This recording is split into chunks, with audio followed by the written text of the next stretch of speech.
tough surrendering a home run to the Nationals in the first inning for the second straight night. It was even tougher to deal with one of the most dominating pitchers in all of baseball for 8 stout innings. When the home team started going airborne with gloves in tow, it just wasn't going to be your night.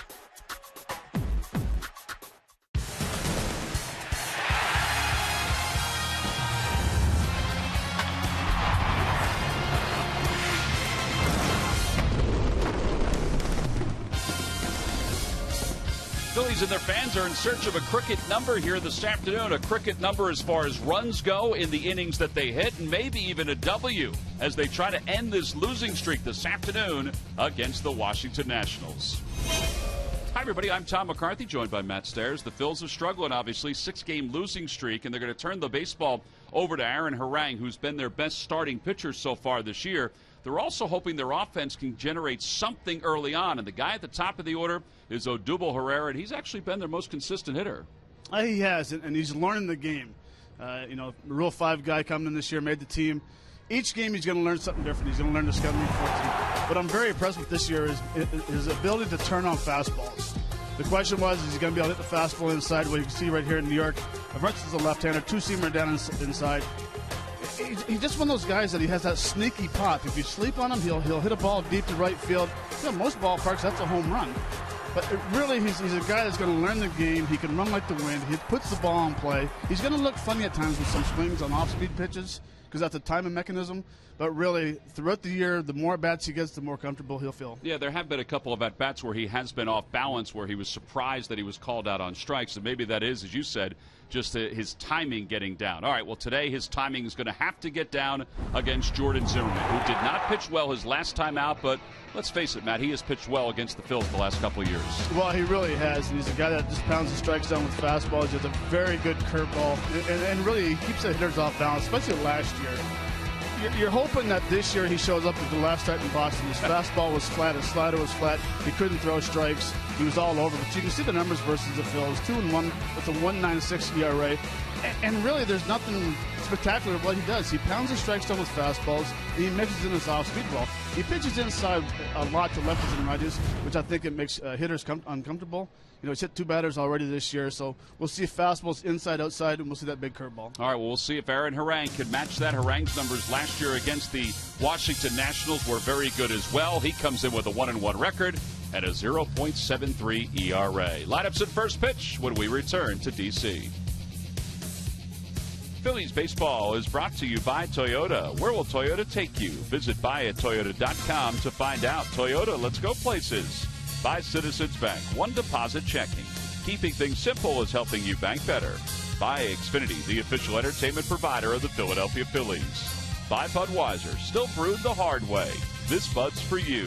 And by Independence Blue Cross. Live fearless. Learn more at IBX.com.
at the park here today as the Phils and the Nats get together for Game 3 of their 4-game series. The pups are all settled in the outfield. Let's take a look at the starting lineup for the Phillies, brought to you by Xfinity, the official entertainment provider of the Philadelphia Phillies. Odubel Herrera leads it off in center field, followed by Freddie Galvis and Chase Utley. Jeff Francoeur once again is the cleanup batter in right field. Cody Ashley hits 5th. Darren Ruff bats 6th today. Ryan Howard once again hits 7th. Batting 8th and catching is Cameron Rupp, and he'll be catching Aaron Harang for the first time during this regular season. And they will face right-hander Jordan Zimmermann, the 28-year-old from Auburndale, Wisconsin. 2 starts, one was really good, one was really bad. Yeah, and the first start was very good. He's pounding the strike zone. Last game in Boston, 2 1/3 innings, had a hard time throwing strikes, hit a couple of batters. His fastball and his slider was flat. And the Budweiser scouting report, 90 to 93 mile an hour fastball, curve slider change, and the NL All-Star in 2014. Yeah, in fact, he's a 2-time All-Star during his career, and you see the velocity is down from the last couple of seasons. And the first pitch to Herrera is hit sharply to shortstop, and Ian Desmond is up with it. And there's one away on one pitch here in the first inning. So a quick out for Jordan Zimmermann. And that'll bring Freddie Galvis to the plate.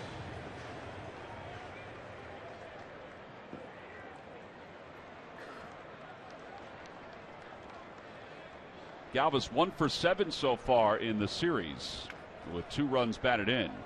And for the road trip, he is 4 for 14. Overall hitting .306, no home runs, 3 RBIs, and he takes on the outside corner. It's 0-1.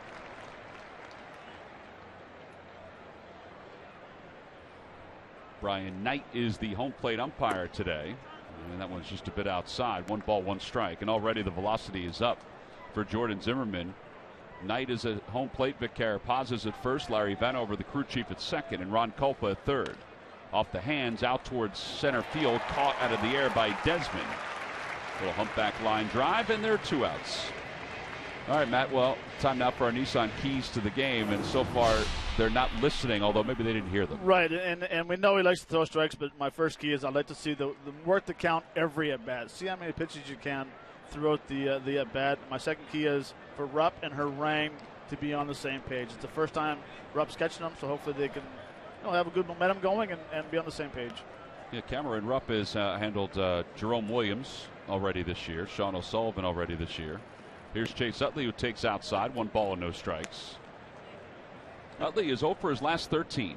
And while I was mentioning about work the count, especially early in the game, he's coming off a real bad outing in Boston. Well, maybe mechanically he's struggling right now. So let's take some pitches and see what happens. But thus far he's been pounding the strike zone, so abort the key 1 and now attack. 1 ball and 1 strike to Utley.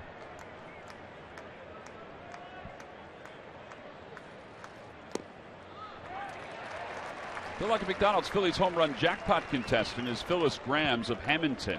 Phillies hit a home run at today's ball game, then Phyllis will win $400. Phillies during this 6-game losing streak have scored only 13 runs. Utley lifts it to left center field. Taylor into the alleyway is under it, and an easy inning for Jordan Zimmermann. He's able to cruise through the first with just 8 pitches. Middle of the first, it's the Phillies 0. The Nationals coming up, and Harang goes to work.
including the last couple against the Phils. Let's take a look at his lineup. It's brought to you by Xfinity, the official entertainment provider of the Philadelphia Phillies. It's Taylor, Desmond, and Harper, followed by Zimmerman, Robinson, and Uggla. In the bottom third of Danny Espinosa playing third for the injured Yunel Escobar.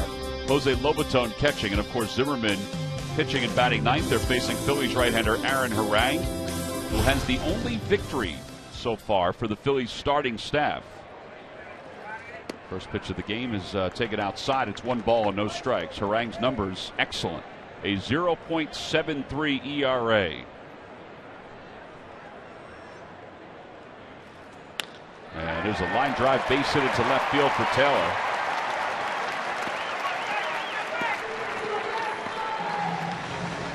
Who was back in the leadoff spot because of the injury to Yunel Escobar. Matt, our Budweiser scouting report on Aaron Harang. Yep, 90-94-mile-an-hour fastball, slider change, curve cutter, and he's 3-5 with a 3.05 ERA versus the Nats. Yeah, last year against the Nats, he was very good for the Atlanta Braves. He had an earned run average of 1.33 in 4 starts against them. He'll now face Ian Desmond, who is 4 for 8 in this series after getting 3 hits in last night's ball game. Taylor broke. Desmond showed bunt and takes a strike. It's 0-1.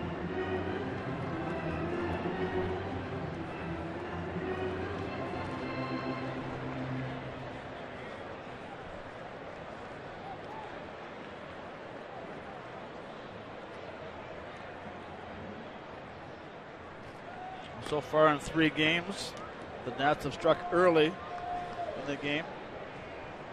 A home run the first game by Escobar. Yesterday getting on base, first at bat, getting on, and then today with Taylor as well. So setting the table very early for the offense to get going. Yunel Escobar is going to be reevaluated at some point today with that groin injury sustained yesterday. Desmond bunts up the third base line. This is a tough play. He runs well and not in time. A bunt single puts runners on first and second.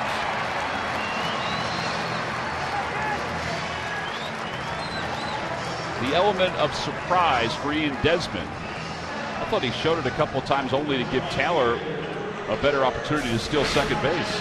Well, it's a great opportunity right here because one, it's either going to be a sac bunt or you're going to get a base hit out of it. And you can see right there, it's a beautiful bunt, 2 or 3 feet inside the foul line, and you can see right there he beats it very easily. But it's a win-win situation. You're either going to get a knock or you get a sac bunt. Why not? Now you got first and second with the middle of the order coming up. And Bryce Harper, who homered in yesterday's first inning, he had a 3-run home run. That was a kick in the gut for the Phillies. They were never able to come from behind. First pitch to Harper. He slaps it foul, and it's no balls and 1 strike. Now Harper is a swing and a miss guy. He has struck out 17 times. But so far in the series, he has scored a couple of runs, drove in 3 with that home run.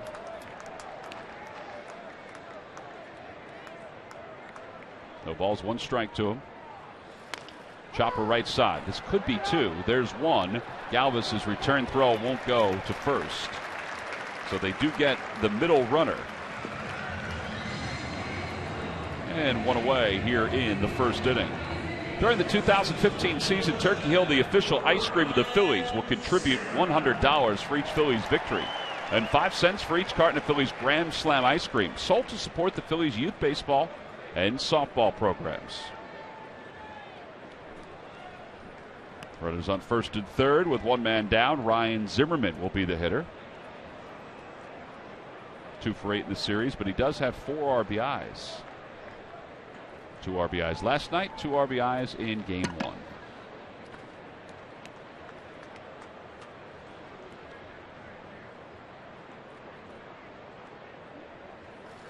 Fastball on the inside corner, and it's 0-1. Yeah, and the big blow last night was in the 7th inning, hitting that double down the right field line. He's an RBI guy. He can smell RBIs, and he knows how to bring guys in from third base or with runners in scoring position. Yeah, and that was a big one because the Phillies haven't been scoring runs, as everybody knows. There's a broken bat roller right side. It's going to get a run home. Zimmerman will be retired at first, but he'll get an RBI. And it's 1-0 Nationals here in the bottom of the first inning. And Matt, it's not the be-all and end-all, but the Phillies have only taken the first lead or taken a lead 3 times to start a ball game this year, and that's huge for the other team to get out front. Well, it is. It just seems like you're always playing catch-up in baseball, and it's nice to play with the lead. You can see the fastball inside right here. You know, you make a good pitch, and it ends up going in the favor of the other teams right there. You know, very easy that could have came back to the pitcher, but instead it goes towards first, and 1-3 at the putout, and still get an RBI out of it. Well, now Clinton Robinson is the batter. Robinson 6 for 19 so far. He has not played in this series.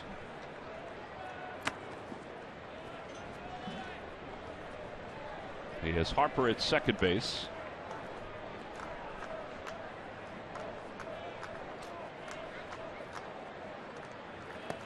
Check swing.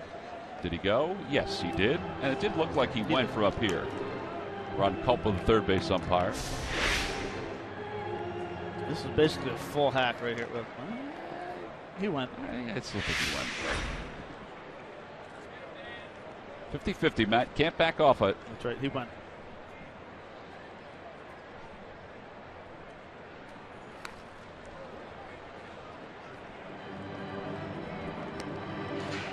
Same swing as before.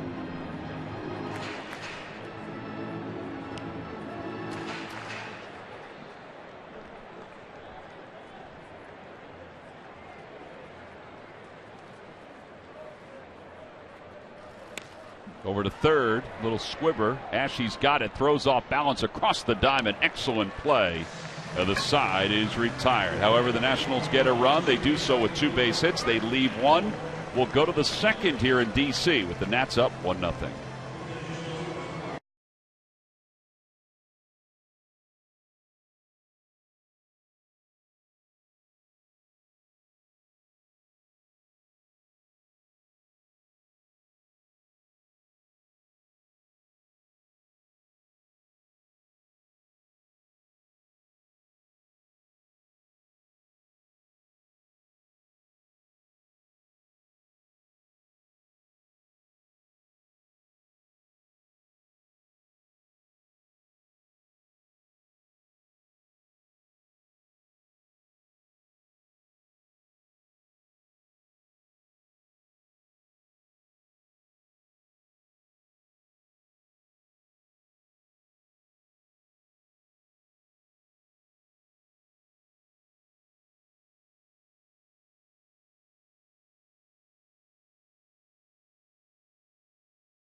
Phillies fan who's 14 and under, well, here's your chance. The 2015 Junior Phillies backpack is one of the items you'll receive, plus a Ben Revere pop-up photo and a collectible magnet. The price is $15, and for information, go to Phillies.com/Junior Phillies Club. We go to the second. Jeff Francoeur takes the first pitch inside, 1 ball and no strikes. Francoeur starting again today, playing right field and batting cleanup. He's 3 for 7 in the series. Check swing, and it's 2-0. First base umpire says that he held up on that. Shocker, Jason Worth yelling from the bench again. Too early at start time for Jason. Is that why he's got today off?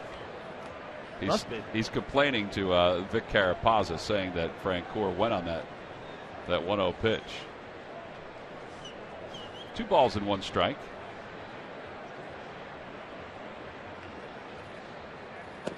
Check swing. Did he go, Jason? He did not. No appeal. It's 3-1. Craig Cord making his 8th start of the season. Inside, ball 4, and he draws a leadoff walk here in the second. For the first time today, ladies and gentlemen, we would like to welcome in Greg Murphy to the telecast. Murph? Well, thank you very much, Tom. As you mentioned, Jordan Zimmermann has had 2 starts so far this season coming into today's game. A real good one against the New York Mets, a not-so-good one against the Boston Red Sox. But you have to believe that was probably just a blip on the radar. If you followed this guy over the course of his career, he has been so good, and he is the subject of our T-Mobile game-changing stat. And look at wins at Nationals Park. No one's done it better. 32 for Zimmermann. 10 more than his teammate Steven Strasburg. Double-digit wins over the last 3 seasons, including 19 wins back in 2013. He has been very, very good for this Washington club. Yeah, 19 wins, or 14 wins last year, a 2.66 ERA, and a no-hitter here at Nationals Park. Last game of the year? Last game of the year. Versus? Last game of the year. Miami, wasn't it? Miami. It was Miami, yeah. And didn't Miami get twice back-to-back years no hit on the last game of the season? Well, I thought they no-hit somebody the year before, didn't they? They were involved in a no-hitter back-to-back years. Henderson Alvarez threw 1. 1 ball and 2 strikes to Ashe. That's what I meant. The interesting thing about that game is that, Zimmermann on the 20th of September came down with a shoulder problem. So he took 8 days off before that start against the Marlins. He thought he was only going to throw like 80 pitches in that game. And then he goes out and throws a no-hitter. No-hitter. 1 ball, 2 strikes. And Ashe hits it out towards center field. Gliding back is Taylor, and on the track makes the catch. And there's 1 out. Jeff Francoeur talking to Juan Samuel. There was a point where I thought he may go back and tag once he could tell that Taylor was going to settle under it. And that's a great point, Tom. Whenever you see the outfielders' numbers going away from you, and then all of a sudden they start coasting, you realize they're going to make the catch, go back to first base and try to tag up. If you're still running full speed, then no, you stand on second base and then you retreat. But quick toss over, and Darren Ruff is the batter. Ruff 2 for 7 with an RBI in the series. Darren picked up a hit in last night's ball game, but he also was having a difficult time in some of his at-bats. Struck out a couple times. Outside, 1-0. And that's the pitch last night he had a hard time with. It was that hard slider or the pulled fastball last night. Almost looked like last night he was caught in between if he wanted to swing or not. Out toward left field. Ball carried pretty well, but right on the edge of the track. Making the catch is Robinson. Francoeur this time goes to second. So there are 2 outs. That was an even easier one to track and go to second on because Robinson was back on his heels when he caught it.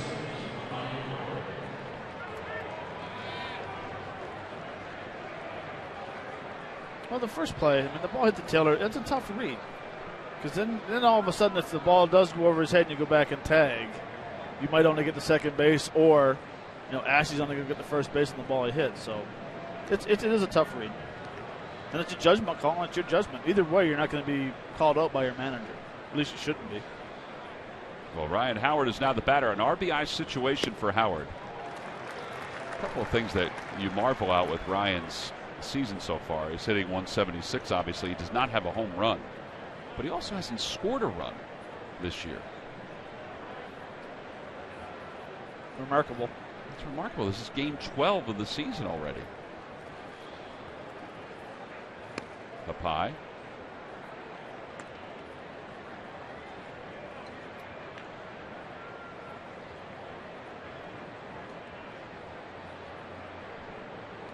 That could all change with one swing of the bat right here. One big fly.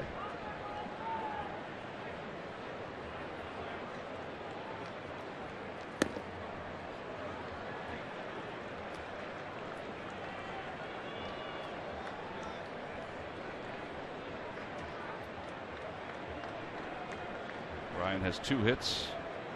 He's walked once, has an RBI, in this series.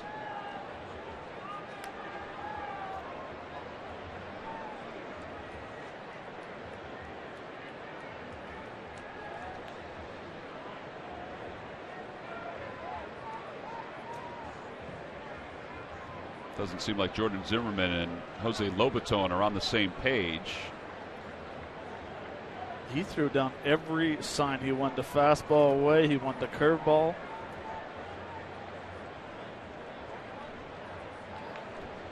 Well, they finally connect. That one is hit well. That ball is connected toward right field. Harper over toward the corner. Foul territory, out of play. Well, that was one of those where our vantage point fooled us a little bit. That was way out. I didn't know if it was going to stay fair, but it did seem like he hit it way better. That's a pretty good swing. He got way out in front of it on a curveball. He realizes it might stay fair, but. So 2 balls and 2 strikes to Howard, with Francoeur at second base. I think he's doing a curveball. I'm saying he's going to elevate a fastball right here. Well, he does throw him a fastball. He didn't elevate it all the way, and it remains 2-2. It does seem like that elevated fastball, or that inside fastball, is the go-to pitch for a pitcher against Ryan with 2 strikes. Well, and especially if you're above average fastball. If you can hit 193, 94, and just not Ryan, it's very hard to get on top of and make a solid contact. Swing and a miss. Got him with a 93-mile-an-hour heater. First strikeout for Zimmerman. Time is retired. The Phillies get a runner in scoring position. Do not score. So we have played 1.5 here at Nationals Park with the Nationals and Jordan Zimmerman on top, 1-0.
The morning show hosted by Rob Ellis, Julian Neely, Barrett Brooks, and Sarah Baker with a special best of edition of Breakfast on Broad, presented by Virtua Joint Replacement Institute today at 4:30 right here on Comcast Sportsnet. Beautiful day here in Washington, D.C. We hope you're getting a chance to enjoy this great weather back home. I mean, it is absolutely gorgeous here. Temperatures are supposed to be it's supposed to hit 80 at some point.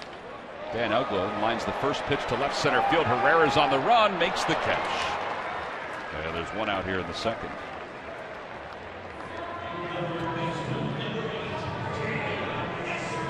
Good job by Odubel Herrera to track that one.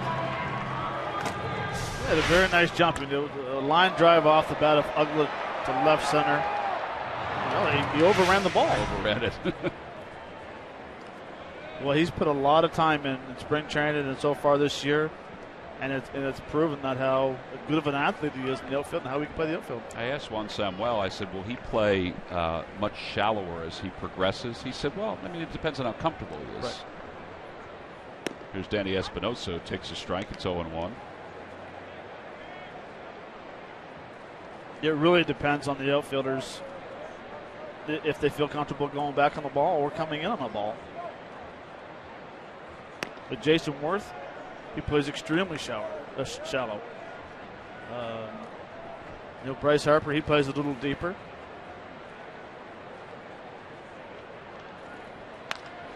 Out to center again. Herrera this time comes in and makes the catch. Well, those are two baseballs much different. One right-handed hitter, one left-handed hitter. Came out the bat differently, but his reads were very good on both of them. Well, and especially that one right there. The line drives that are right at outfielders usually give you the hardest time because you don't know if you want to go back or if you have to come in on it. He did a nice job of freezing, recognized the ball was in front of him, came in, didn't panic, and really came in and made a very nice, a nice catch on a line drive right at him. So now Jose Lobaton, the backup catcher. Lobaton 0 for 5 so far in the season. Does have a couple of walks. 0 for 5 with 5 strikeouts. Did you say 0 for 5 with 5 punch-outs? 0 for 5 with 5 punch-outs. He's pacing himself, Matt. Yeah. Pace himself right to be back down in AAA. There's the 2-1 pitch to him. 3 balls, 1 strike.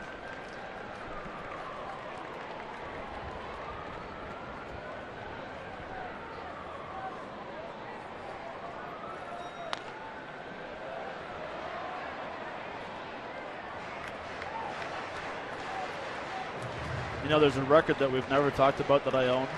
What's that? Most strikeouts in consecutive bats in Japan. 9. 9 straight at-bats where you struck out? That was terrible.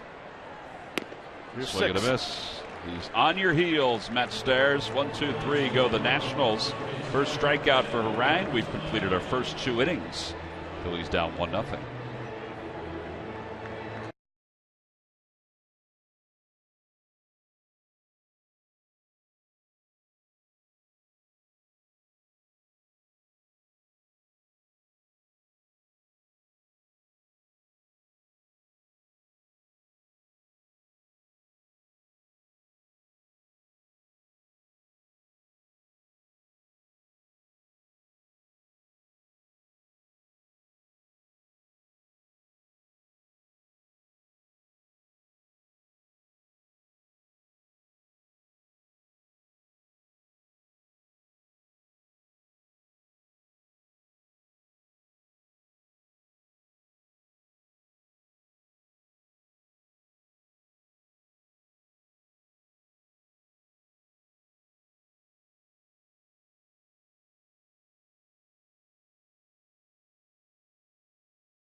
Great call by HK on Mike Schmidt's 500th career home run. That's our Coors Banquet timeless moment. What a great day. In fact, it's funny when Harry used to talk about that call.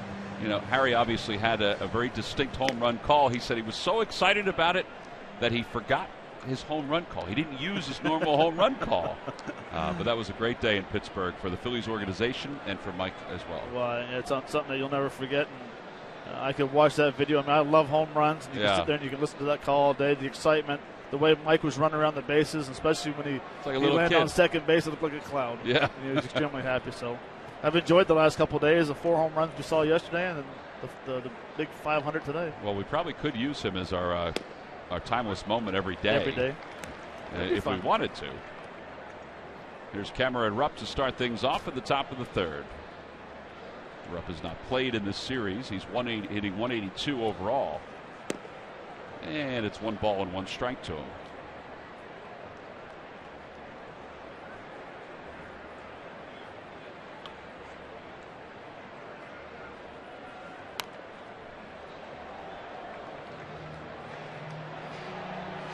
these are the days it's very hard for backup catchers because they know they haven't played a whole lot this year.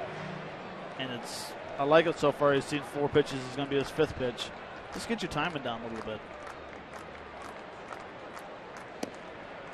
Well, he's down looking on strikes, so 2 strikeouts for Jordan Zimmerman. He doesn't seem to have the same command issues that he had up in Fenway Park the other day. No. I mean, this is just the perfect accuracy right at the glove. I mean, that's just a very nice little 2-seamer that came back a little bit. Tip your hat and walk back to the dugout. Aaron Harang hits one out towards short on 1 hop. And Desmond bobbles it again, and he just gets Harang over at first. I thought Harang beat that. Harang talking to Juan Samuel. Sammy going over to talk to Vic Carapazza. I mean, Aaron obviously doesn't run all that well, but he was busting it up the first base line. And Ryan Sandberg up on the top step. Did he get him? Take a look. Well, that's twice we've seen back-to-back days of the exchange. I think he was safe. I mean, for the naked eye, it looked like he was safe, but looking at the replay, it looked like he was safe. And Desmond is really frustrated with himself. Big time. All right, so they are going to take a look at this. And again, we've only looked at it one time, but naked eye, and one time it looked like he had beaten it. Here's Harang. It looked like his foot was on the bag. Am I wrong about that? Well, at that angle, it's kind of hard. All right, so this play is under review. They bring in the crew chief, Larry Vanover, to join Vic Carapazza, who made the call. And they will allow the folks in New York to take a look at the replays. The same replays we have and that the Nationals have, those are at the disposal of the folks up in New York. Take a look at this slow-mo. Great angle right Yeah, there. this is definitive right here. He is E6. Oh, my gosh, that would be the 8th error of the year for Ian Desmond. You think he's frustrated when he got the safe or the out call? He's about to be a little more frustrated. And he is safe at first. So it'll go down as an E6. Boy, 8 errors for Ian Desmond. 14 errors for the team. 8 errors for Desmond. We said that they're all different, but the last couple have been on the exchange. Yeah. Keeps looking at his glove. Every player does that. Heck, everybody did it since they were in Little League. They'd look at the glove and say, what's going on?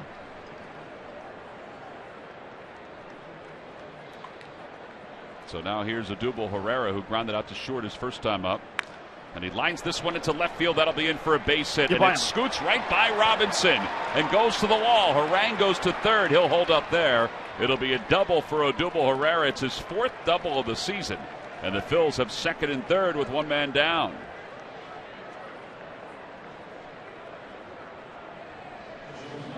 Well, that's 6 extra base hits now for Herrera. Well, and we talked about it in the open, and he has that quiet pop, that snake pop. The ball comes off his bat, very nice. You know, that ball right there is a line drive down the left field line that's going away from Robinson in left field. And you can see the timing's perfect, head down, inside out swing. Pitcher perfect. The nice thing about it is that it had that little slice. He hit it so well, Robinson had no chance to get over there and cut it off. So now it's Freddie Galvis who's up, who lined out softly toward the middle. His first time up, and he hits this one back toward the middle, a base hit. Harang will score. Rounding third and being held there is Herrera. And the Phillies have tied this ball game up at 1. So the error by Ian Desmond has opened up the offense for the Phils in this 3rd inning. You know, and talking with FP Santangelo, the broadcaster with the Nats, and he said that every time Desmond makes an error, it doesn't seem like the pitchers can pick him up. It always comes back and bites him. Well, right there, second, third, very nice piece of hitting. Hits the ball up the middle on an off-speed pitch. All right, Matt. Well, it's been 59 innings since the Phillies last put a crooked number up on the board. Even the runs that they have scored during that span have been few and far between, but they've been single digits. Let's see if they can put a crooked number up here. Utley takes inside. 1 ball, no strikes.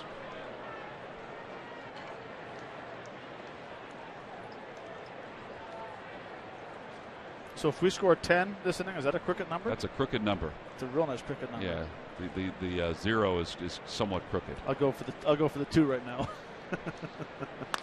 That one's pulled towards second. It could be 2. Utley to second for 1. And Desmond drops it again. A run scores. Utley will be safe at first. It's 2-1 Phillies on top. Well, you can't assume the double play, so you've got to give an RBI to Utley. And Freddie Galvis is saying, wait, hold on a second. Did he cleanly have that?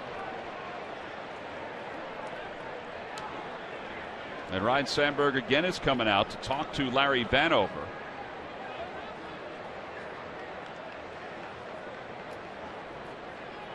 I mean, there does have to be a clean exchange.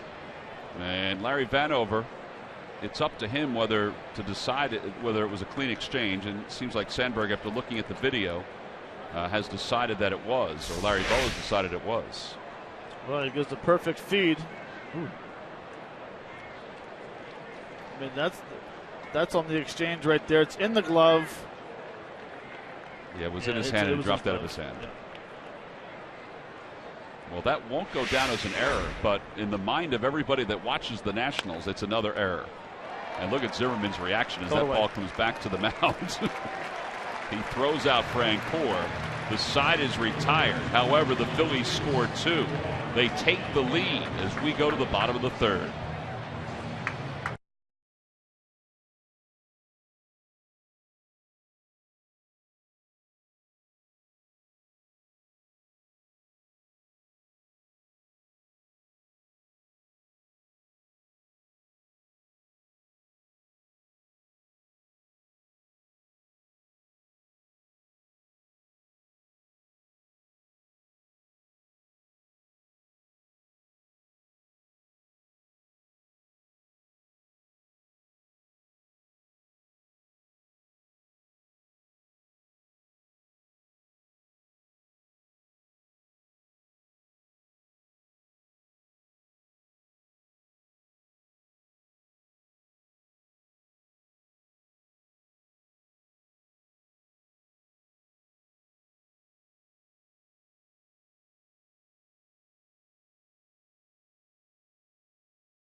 Uncle.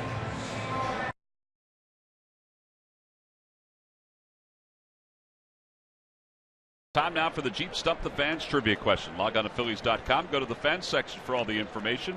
And please submit your answer on the subject line. The question is, in 2006, Ryan Zimmerman hit his first Major League Baseball home run off what Mets lefty reliever? Really? But there happened to be a walk-off? It was not a walk-off. Zimmerman takes a strike, and it's 1 ball and 1 strike to him. It's not a walk-off. It was not a walk-off. It was a game winner, though.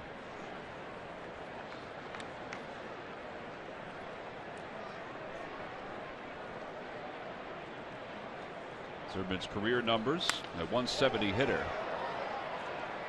This one is hooked foul down the left field line and out of play. 2 balls, 2 strikes.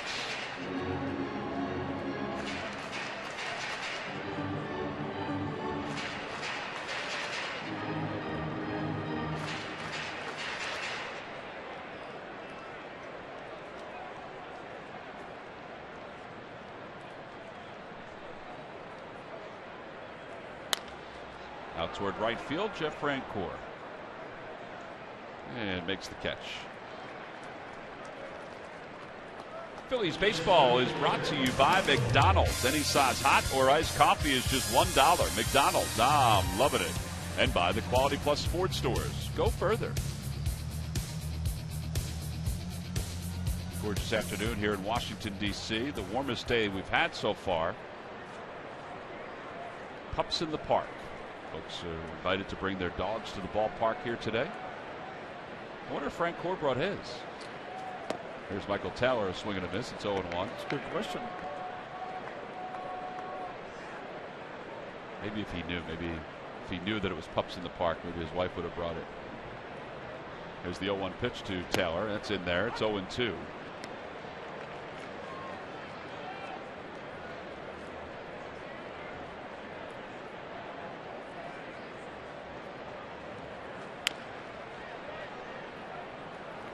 I was reading some of the scouting reports on Michael Taylor, and one of the names that people likened him to was Mike Cameron.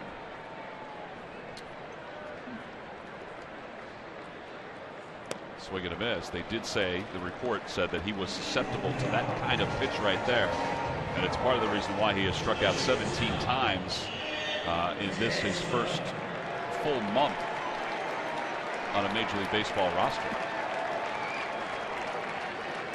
Well, scouting reports, and this is a very nice hard slider right here.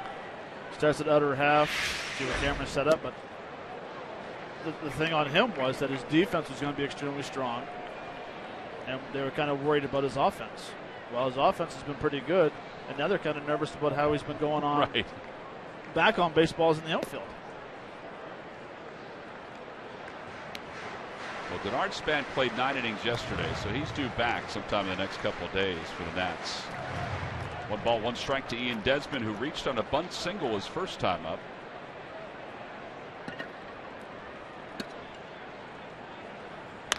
And he lines that one toward the alley in right center field. It'll be cut off by Herrera, who was playing deep, and Desmond is aboard with his second hit and his 5th hit in the last 2 games.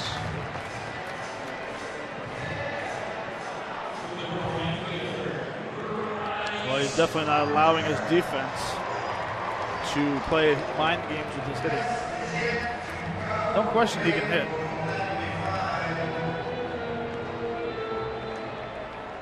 Well, and there's no question during looking at his track record that once you get past the month of April, he's fine defensively. Maybe they should start him on the DL in April.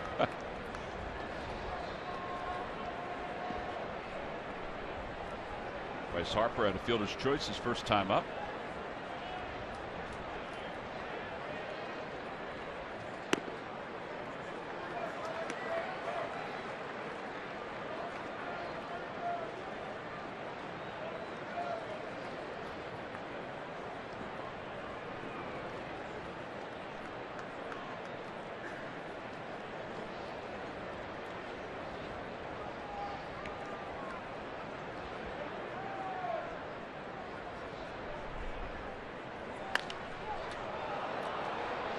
Should slice out of play. Ashley gives it a look. It's going to be a few rows back. And it's 1 ball and 1 strike.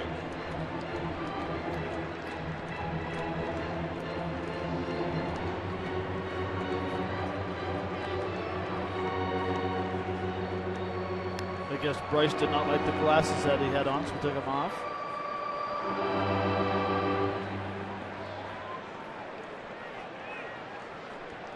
You've talked about this batter's eye being the worst in the league as far as hitters go. You wonder on a day like this how much it impairs the hitters. Looks like he's taking some healthy swings. Some people, I didn't like have a batter's eye that was at an angle. You know, that's a slope. And you see the cameras in center field. And the bleachers are right beside. I mean, maybe I was looking at the wrong spot. Maybe that's why I could never hit here. But I like a solid, straight down batter's eye with nothing around it.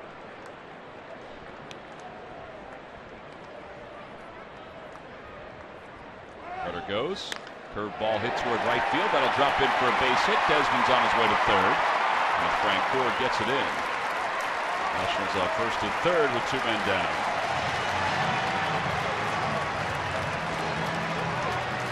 A reminder that Sunday, April 26th, the Phillies will celebrate the Fanatic's birthday thanks to the folks at Citizens Bank.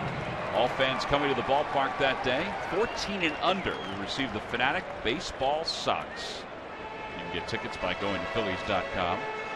Also, keep an eye out on some of the things that are planned for that day. There's going to be some surprises for a lot of the young fans. They're going to be coming out to the ballpark. Some pretty cool ones, too.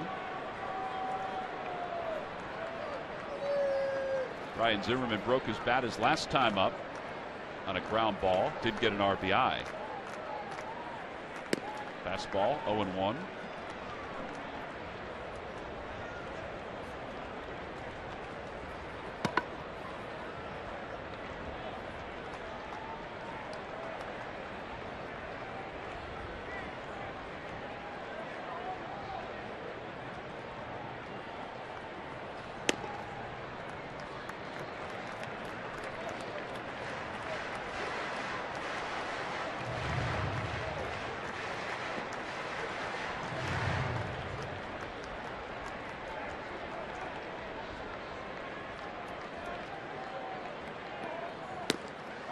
They throw behind Harper.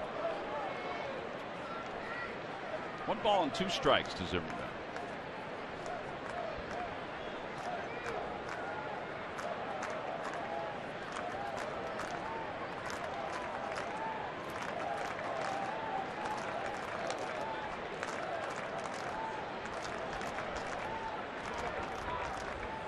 Swing and a miss. He got it with a breaking ball. And Rupp will throw to first to finish off this strikeout. Well, good job by Aaron Harang to work around the 2-out base hits by Washington. No runs, 2 hits, and 2 men left. On to the 4th inning with the Phillies up by 1.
The HP Office Jet Pro X clocks in at 70 pages per minute.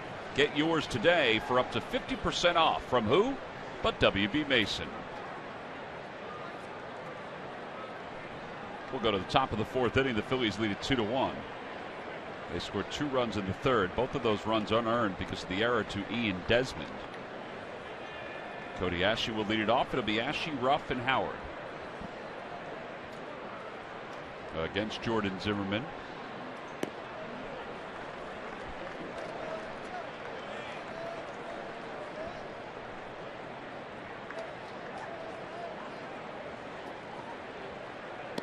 Check swing, and it's 1-1.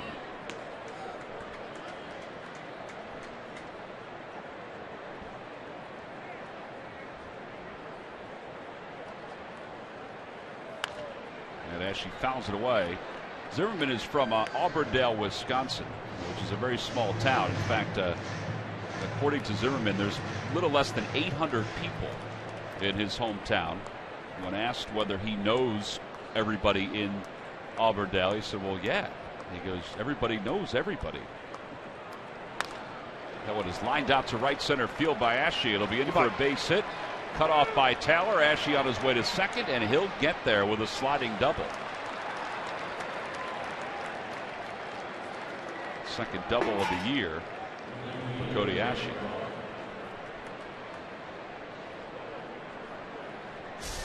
Nice swing right there. Just a quiet little foot down early, head down. Good extension.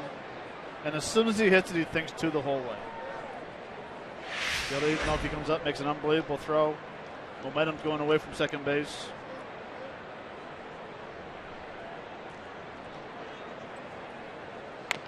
Darren Ruff trying to get the ball the other way, and it's no balls and one strike. Cody Ashe, you can't blame L.A. anymore for. I was thinking the same thing. Walked into the clubhouse today, and he could say the same thing about Murph because he talked to Murph too about his offense. Although he had a good day after he talked to Murph. 0-1 pitch. That one is popped up foul over the first base dugout. We walked into the clubhouse today, and L.A. was looking for someone to talk to for his pregame interview, and he had talked to Cody a couple days ago. And Cody walked by him and said, L.A., you are bad luck. It's all your fault. It's not the operator.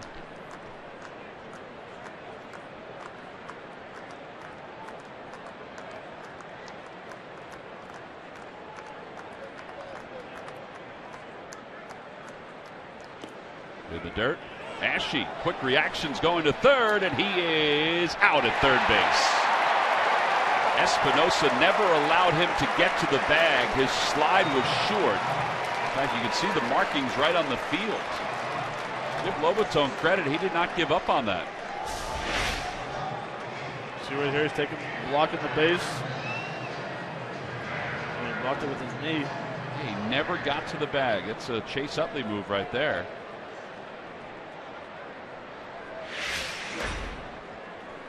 Well, I guess it's the old adage, if you're going to go, you better make it.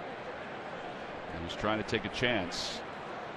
He took a good throw and an even better tag. 2 balls and 2 strikes to Ruff.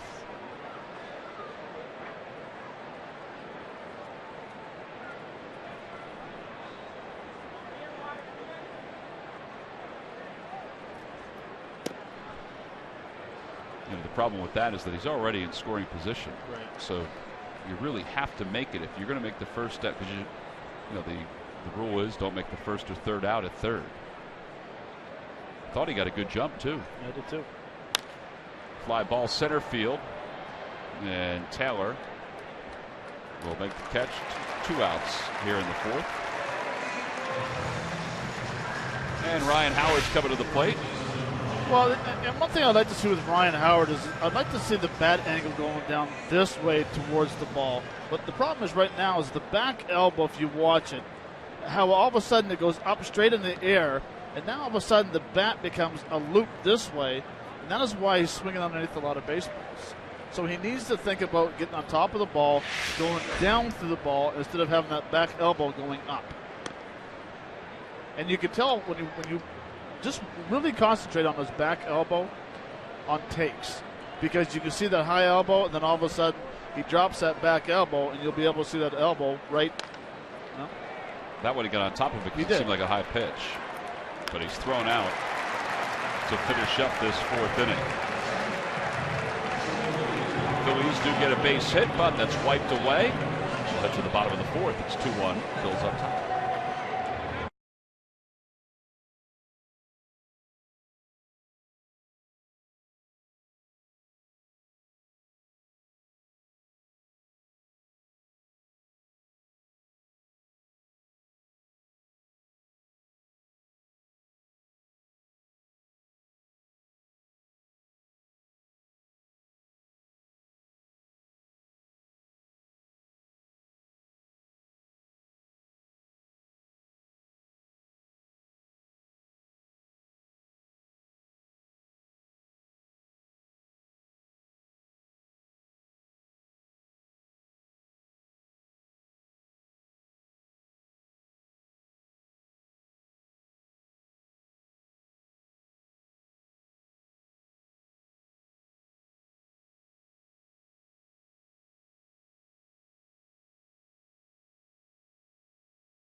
Visit your local dealer at ChevyDealer.com. By Xfinity, the official entertainment provider of the Philadelphia Phillies.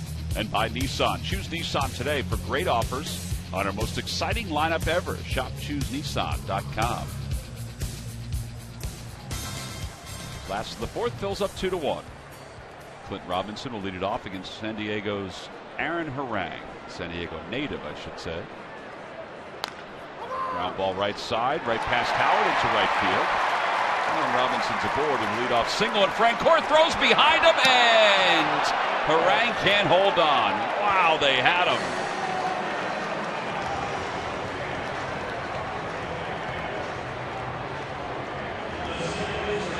He took a wide turnaround first, and Francoeur was trying to throw him out.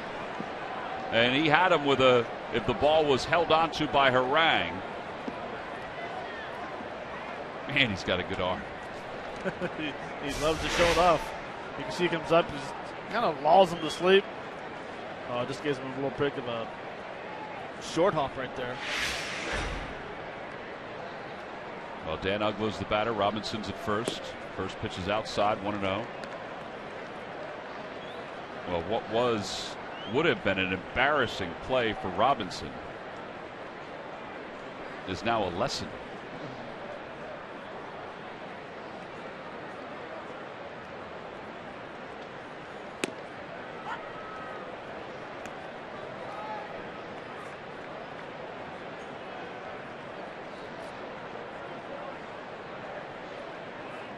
A lot of times you'll see runners go around too far, and as the outfielder throws behind the runner, they'll continue going to second base. That's embarrassing for an outfielder. I tried to do that to Justin Morneau one day. Didn't work out. Hosed him at first base.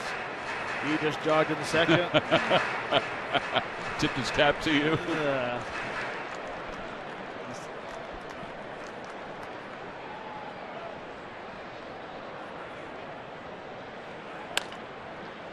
Left side, Ashe's got it. There's one, and not in time. Ugly was able to get up the line.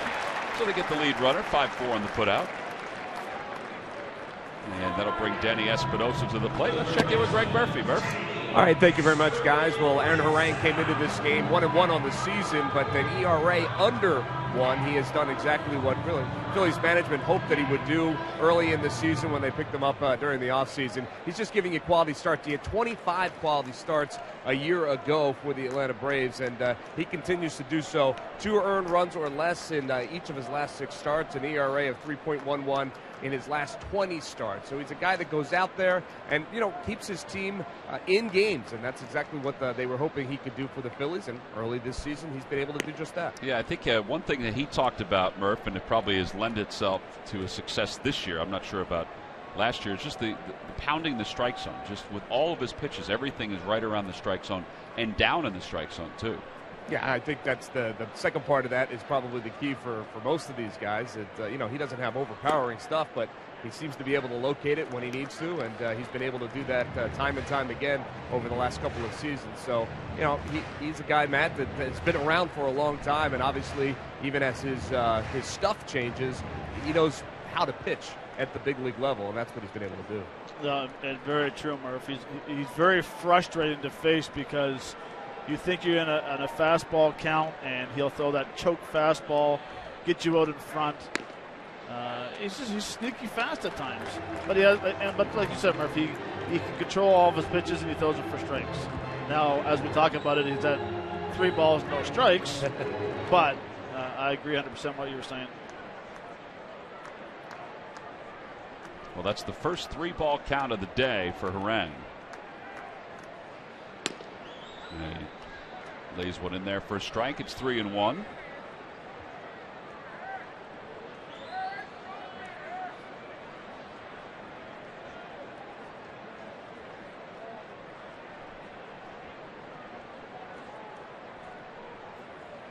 Outside, ball 4, so that'll put 2 on with 1 out here in the 4th inning.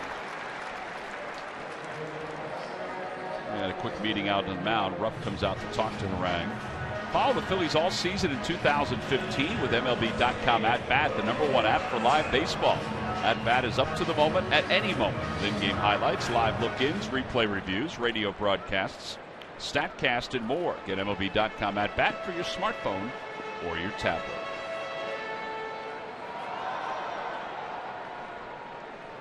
Well, now Lobaton struck out his last time up.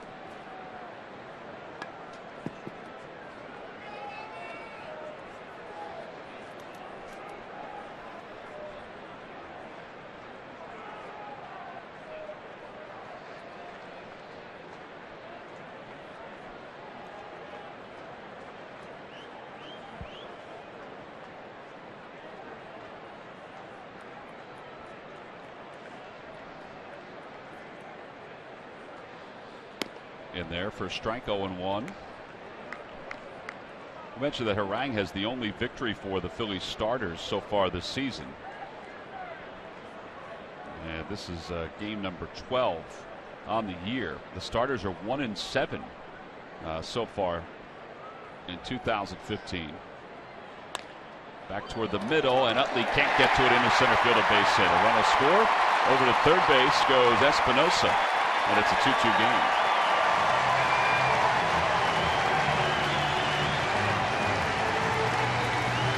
Lobaton gets his first hit of the season. It's an RBI single.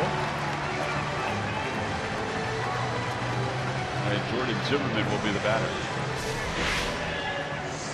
It's actually a little cutter. Comes back over the middle of the plate a little bit. It's a good pitch. He hits it off the end of the bat. Just better placement. Just on the reach of Chase Utley up the middle.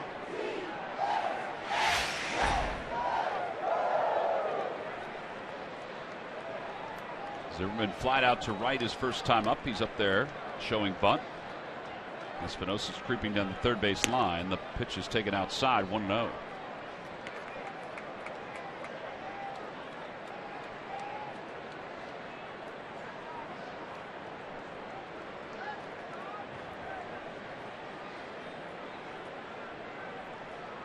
Nationals pitchers were working on their slug bunts the other day, where they'd show bunt and then take a swing. And this one's bunted foul, and it's 1 ball, 1 strike.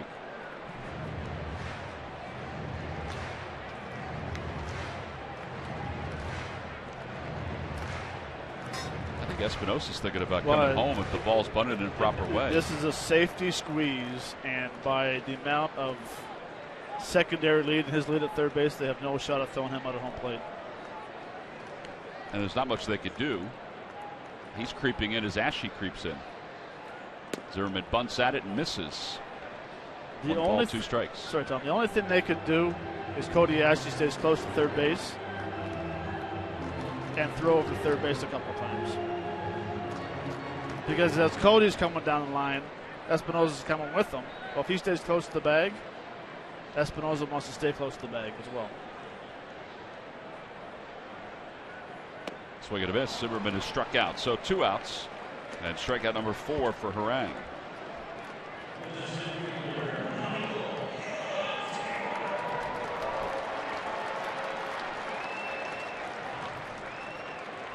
So Espinosa still over at third. Over at first is Lobaton.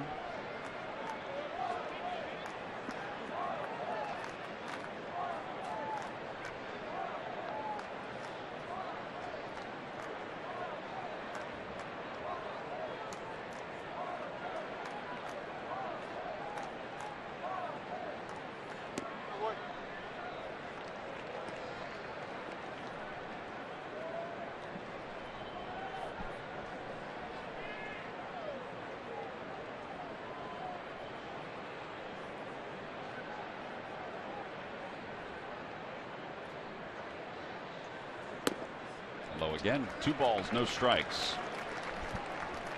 Toyota Major League Scoreboard. We'll take a look at what's going on with the Braves and the Blue Jays. Freddie Freeman has a home run, couple RBIs. Braves are shutting out the Jays 4-0.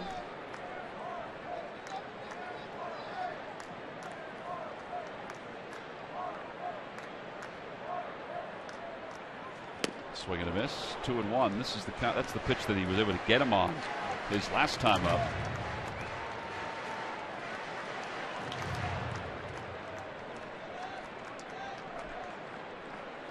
By the way, that was a nasty 2-0 slider.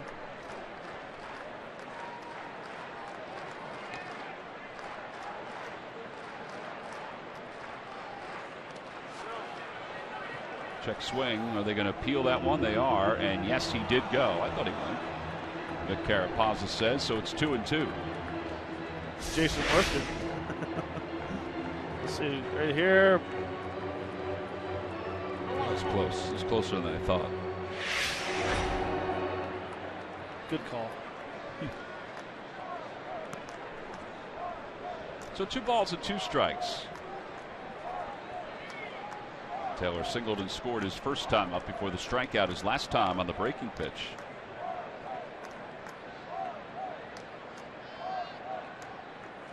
And a called strike 3. Man, did he freeze him. And he is struck out for the second time. 2 strikeouts in the 4th inning for Harang. The Nationals, though, tie it up. We're even at 2 as we go to the 5th.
...2006, Ryan Zimmerman hit his first Major League Baseball home run off what Mets lefty reliever?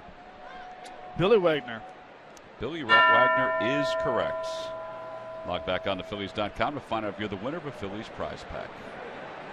Now, it wasn't a walk-off, it was a Che. It went into the Loge level at Che. It turned out to be a game winner, though. Wagner arrived in New York. It wasn't the way that he was, he hoped that he would be greeted. There's a fly ball, shallow right field. They're battling the sun, and Zimmerman makes the catch right on the line. Now there's one out. And Aaron Harang will get a chance to bat here. Well, we talked about how gorgeous it is here today. It is absolutely spectacular. Right now, 77 degrees. I mean, you can see the Capitol pretty clearly. Under construction Capitol building. Light breeze, 6 miles per hour as Harang takes a strike. It's 0-1.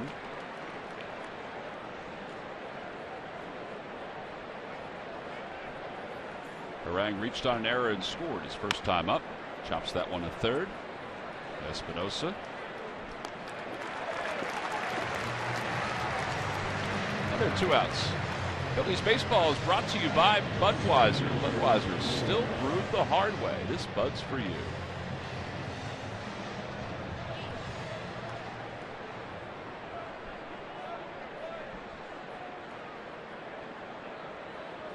Two outs on 3 pitches. On 3 pitches. He's at 50 pitches.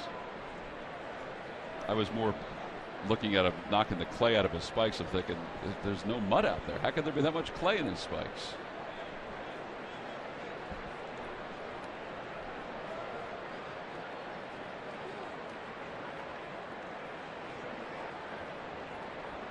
Here's Odubel Herrera, who's 1 for 2.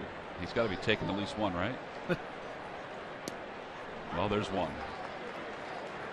Just kind of hoping that Cameron Rupp can take a pitch. Especially you're in the 8-hole, pitcher behind you. Get a ball to drive at least. How did he make contact at that? I mean, that was up toward his chin.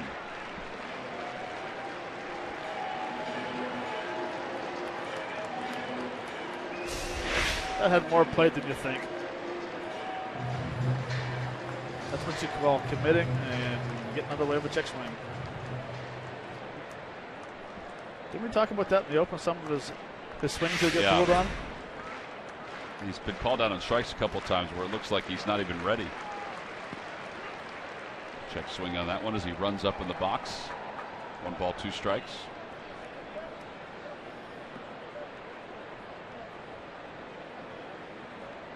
Herrera, who was born and raised in Venezuela, was a volleyball player for a lot of his amateur career. Played baseball too, but was a volleyball player. Had a 40-inch vertical leap. Pretty good.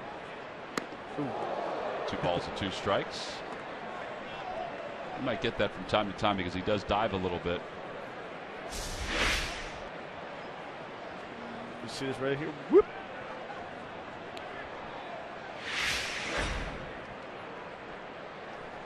There he goes, right back to the inner part of the batter's box, though.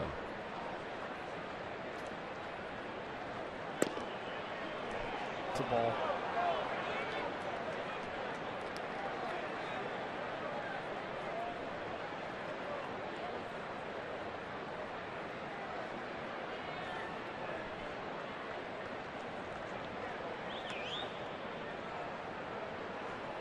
But his toes are right on the inside of that chalk. At least his back foot is. Stays alive, fouls it off. It remains 3-2.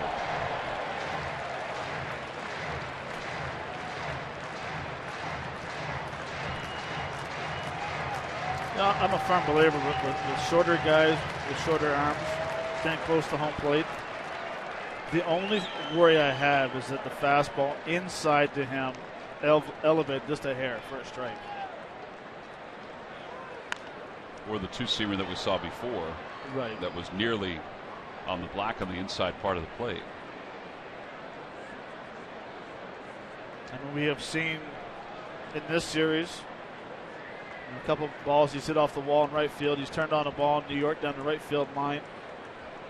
It's just that fastball that's inside, that's on the black inside, right in here, how he's going to do.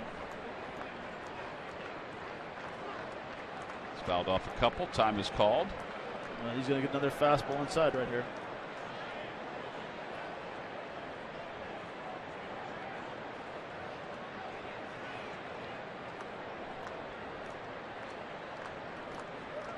Inside, ball 4. Turned out to be a heck of an at bat for him.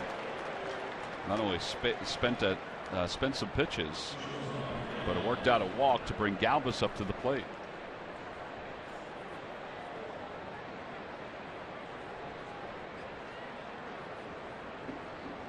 You know, despite Zimmerman struggling this year with some numbers, it's only his third walk this year. He hit 2 batters in the game against the Red Sox to combine with the 1 walk. And that's what he wasn't happy about. There goes Herrera. Pitch is taken outside. Lobaton's throw to second, not in time initially, and he's able to hang on to the bag. Stolen base number 2 for Herrera. Boy, he got an excellent jump. That he did. And this pays off to sit there and watch the films before the game and get reads on all your pitchers. You can see right here the head first slide easily. Just now a matter of keeping your hand on. And that's just a tremendous jump right there. And I think his hand stayed on at the end, even though Desmond was pushing it off. Yep. Matt Williams is peeking into the dugout, or peeking into Randy Knorr, his bench coach, who's on the phone as they're reviewing it back in the clubhouse. And I think they feel like he kept his hand on it.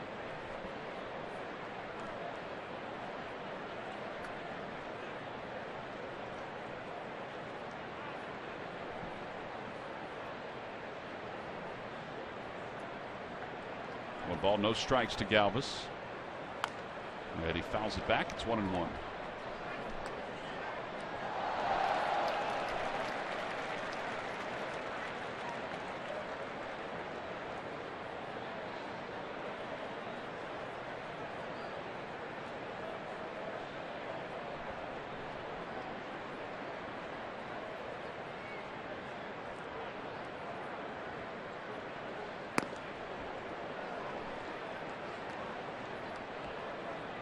Herrera's at bat has stretched Zimmerman out a little bit. He threw 3 pitches to get the first 2 outs, but he's now thrown 14 combined. It's 2-1 to Freddie Galvis.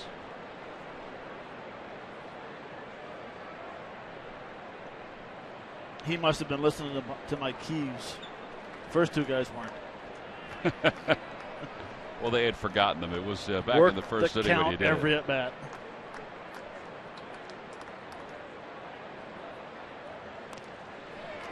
Galvis a little out front, fouls it off. It's 2-2.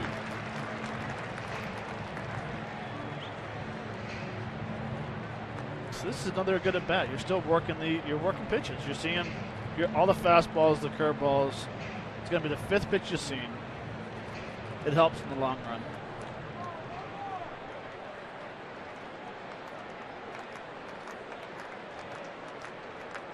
Besides, it helps you get into a bullpen that has a lot of question marks in it. Broke his bat, loops it out toward left field. This is going to be a tough play. Going out is Desmond. He can't get it. Herrera will score, and the Phillies take the lead. It's a 3-2 ball game. Second RBI for Freddie Galvis. Second run scored for Odubel Herrera, and that stolen base was huge to get into scoring position.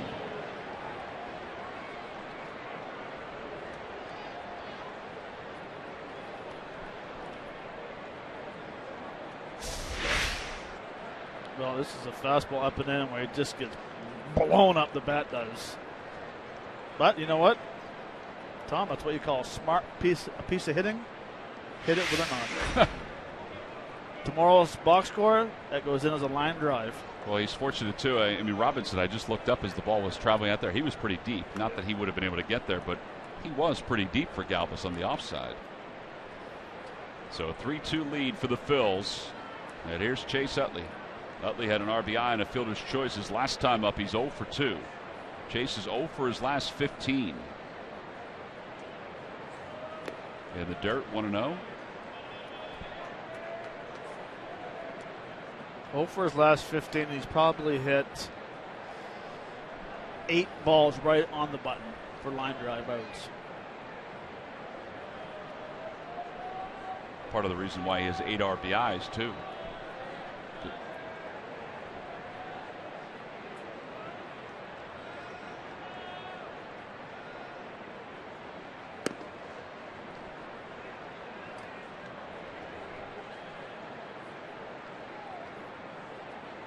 Amazing how this inning began with 2 outs recorded on 3 pitches.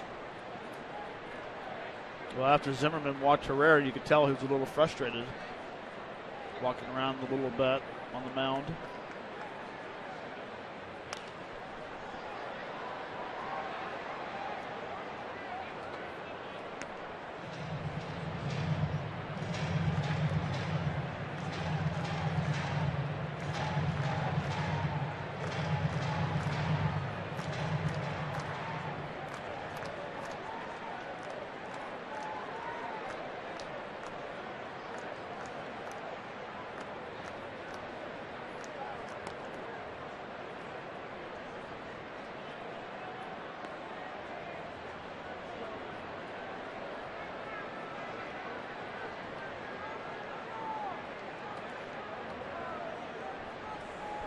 Oh, Odubel Herrera has scored a couple runs today, and he is the spark here in the 5th inning. The 2-out walk and stolen base was huge. Utley fouls it away. 2 balls, 2 strikes to Chase. This is the perfect time to send Galvis at first base. I thought maybe they would send him on the last pitch.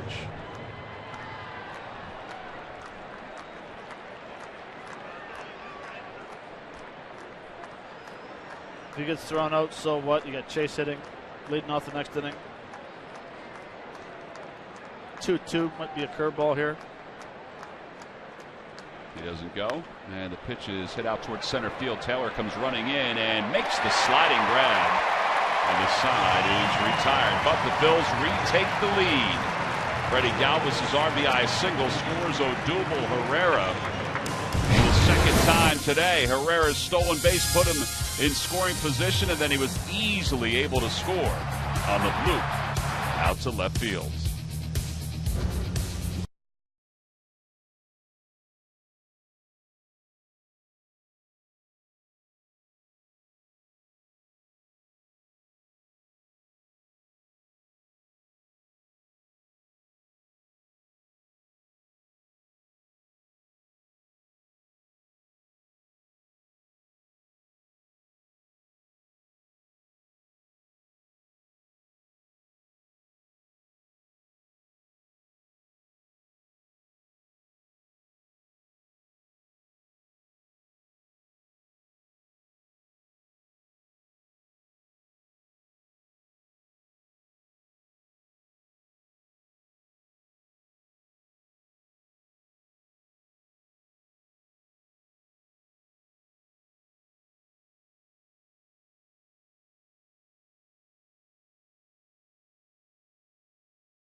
Brought to you by Citizens Bank. The Phillies Junior RBI League has been teaching kids how to play the game since 1989, and this year will reach more than 6,000 kids, providing uniforms and donations of gloves and other equipment.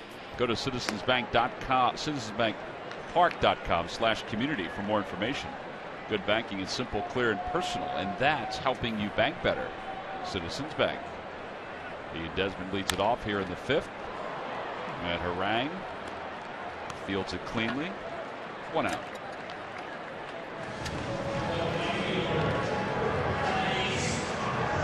And now Bryce Harper.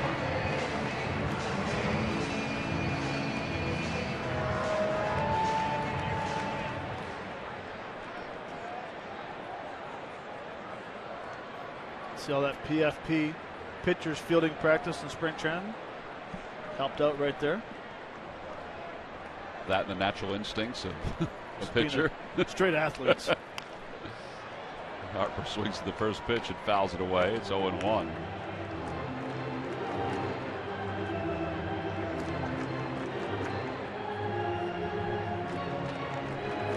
Harper reached on a fielder's choice in the first, singled in the third.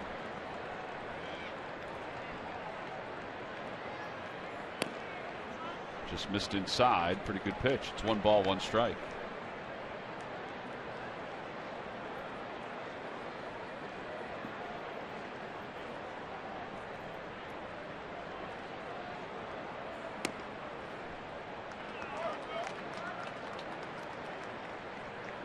Phillies are the 8th team for Aaron Harang, who's pitched in the National League East with the Braves, the Mets, and now the Phils.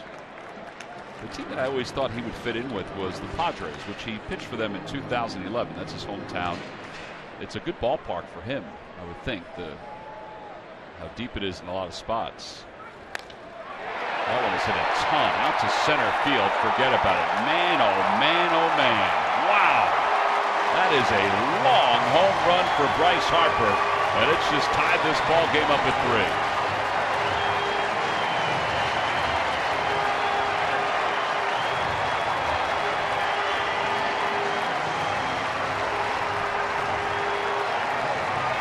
Rick Hughes says that Bryce Harper can hit a baseball as far as anyone. He'd like him to slow down his swing a little bit on some pitches.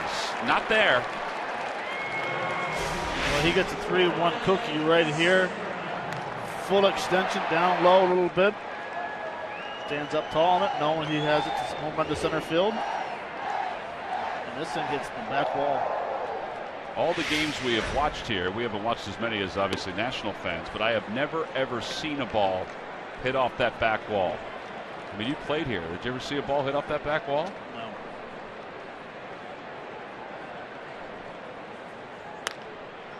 Out toward right field. It's not deep. Francoeur comes sprinting in and puts it away for the second out. I mean, that's got to be, what would you say, 440? Well, the way they will say the distance, no, it's got to be at least from that fence to the back part of that wall. You'd figure it'd have to be 70, 80 feet. Close to 90 feet. Okay. And he hit the top of the wall. Hit the top of the wall. Last year, Giancarlo Stanton hit one that hit off that wall. I mean, that's a guy that you would expect to do it. I mean, that ball hit right up in here. Yeah. They'll probably measure that 432 or something. Oh, see, I thought you were going to tell me that they would add on like 50 feet or something to it. Well, they should. That should be close to about 485. To the right side, Robinson hits one to Utley, who takes care of him, and the inning is over. But the Nationals tie it up. A long solo home run off the bat of Bryce Harper. I think Harang is saying something to the home plate umpire, Brian Knight, maybe about one of those pitches to Harper that he thought should have been a strike on the inside part of the plate. He does it very calmly as he walks off. But we are tied up at 3. We'll go to the 6th.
Firing on all cylinders to start the 2015 season. Out of the bullpen and into the crucial late innings, the relief corps has stepped in and stepped up in consistent fashion. A strong point last season has once again become a controlling factor on a nightly basis. With a few new faces and Papelbon ready to close the door, the back end of each game has belonged to the Phillies. And it's brought to you by Independence Blue Cross. Live fearless. Jeff Francoeur will start things off here in the top of the 6th inning. The Phillies and the Nationals tied at 3. Francoeur is 0 for 1. Walked his first time up. Hit one back to the mound his last time up. And he takes high, and it's quickly 2 balls and no strikes.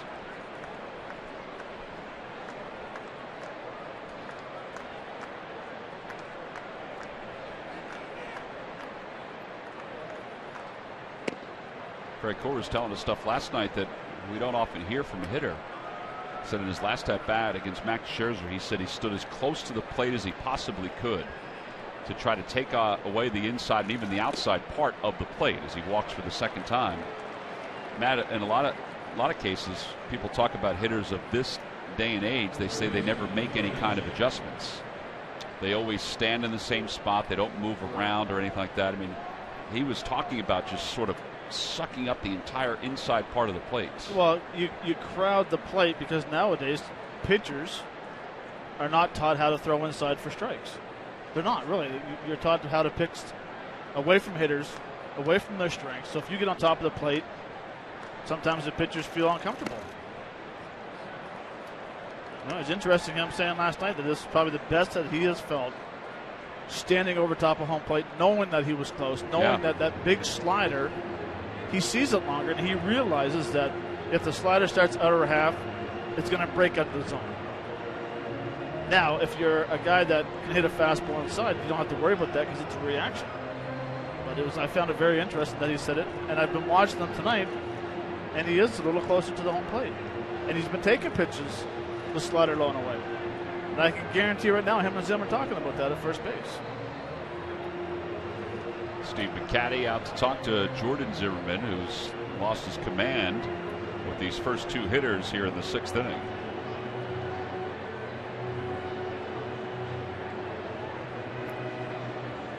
Fred Kohler also said that he works out in the offseason with Brian McCann, and they get a chance to talk a lot of hitting, different approaches to different pitchers. As she takes inside, 2-0.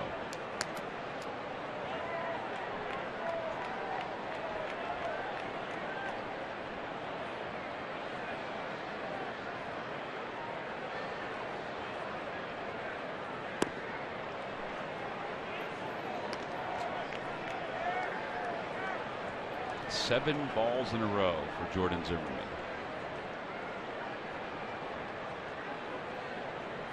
Tom, you taken? Yes. Part of me wanted to say no, swing away, but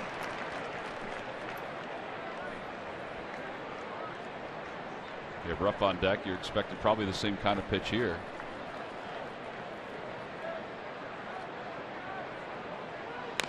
Ground ball foul, and now it's 3-2.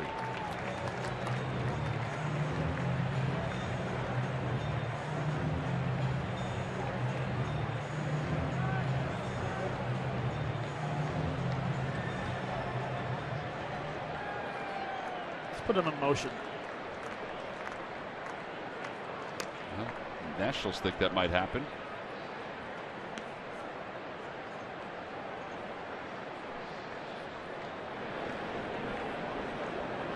Barrett starts to throw in the bullpen for the Nats.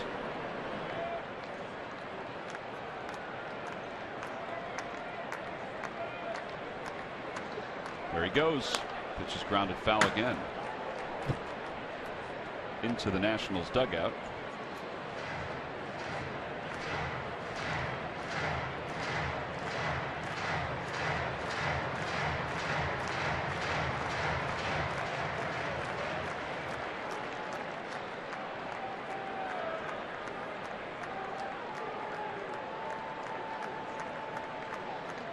Goes again. Pitch is fouled again.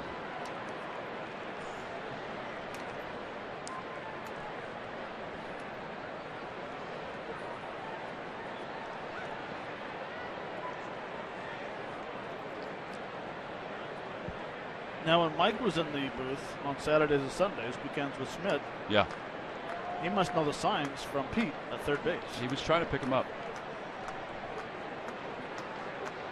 Francoeur goes again. The pitch is fouled again, this time all over the third base dugout. Although in maybe a couple weeks, those signs are going to change, so Mike will not know. Because they do change from time to time, right? The signs will stay the same, different indicator. Okay.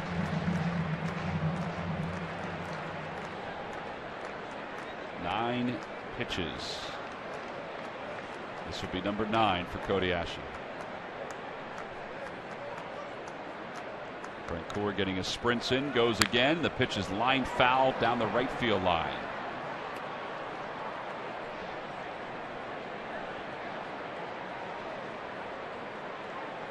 Well, now you got to keep sending them, right? At this time, I would say no. No? No. 3 balls, 2 strikes.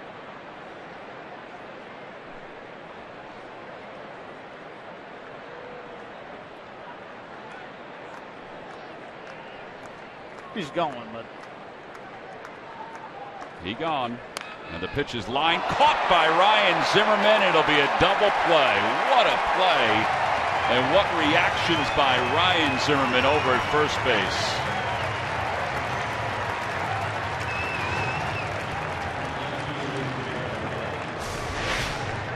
This is an absolute missile. catches that ball behind him. Snow cone. See if he caught it all right. It didn't bounce. Ryan Sandberg is standing up on the top step of the dugout. Darren Ruff is walking around. Brian Knight walks over.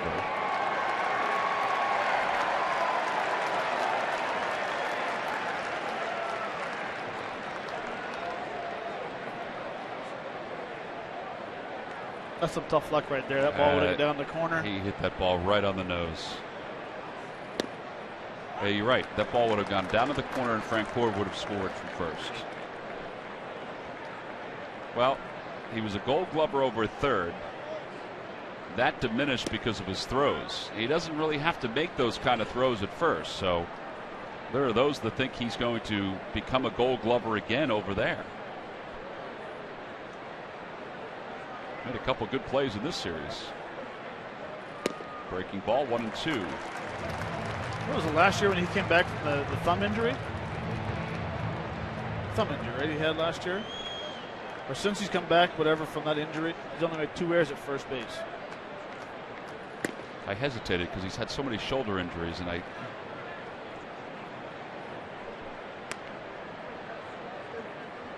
he looks very natural at first base.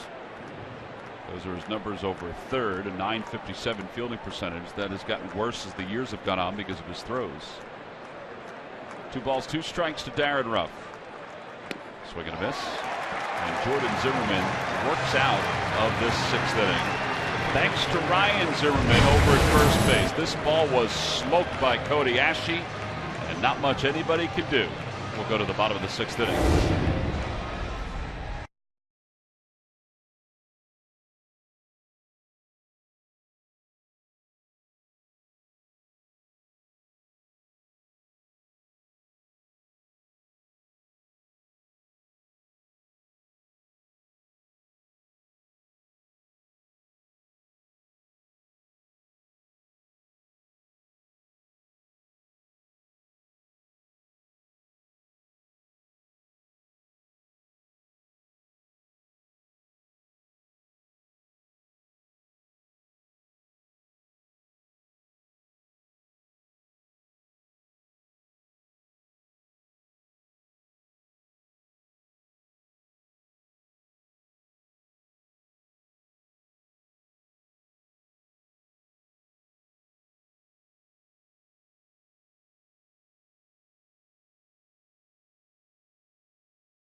You can't go wrong when you buy right.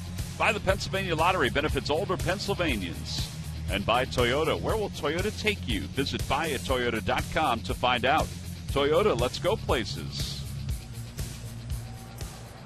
Bottom of the 6th inning, Phillies 3, Nationals 3. Dan Uggla will lead it off. It'll be Uggla, Denny Espinosa, and Jose Lobaton against Aaron Harang. And Uggla takes outside, 1 ball, no strikes.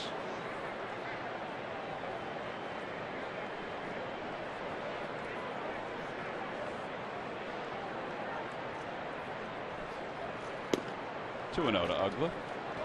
It's a pretty good pitch right there.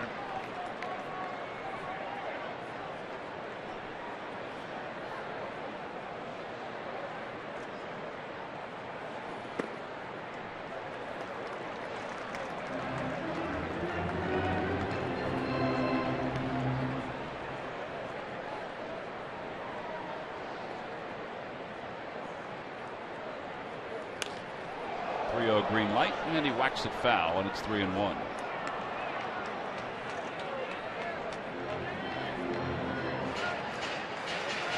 Uggla's hit over 300 against Aaron Harang.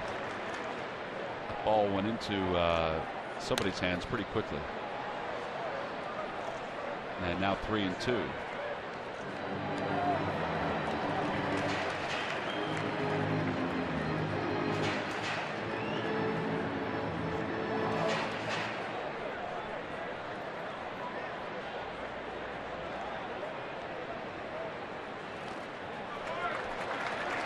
Works out a walk, and that's the second walk issued by Harang. Well, this Tuesday when the Phillies take on the Miami Marlins, they'll celebrate Jackie Robinson. Commemorative pin given out to all fans. Pre-game ceremony starts at 6:45. It'll include the introduction of Philadelphia Stars' Malin Duckett and the Honor Guard, featuring the Tuskegee Airmen. It's also a Hatfield Dollar Dog Night. Tickets can be purchased for all 3 games by going to Phillies.com.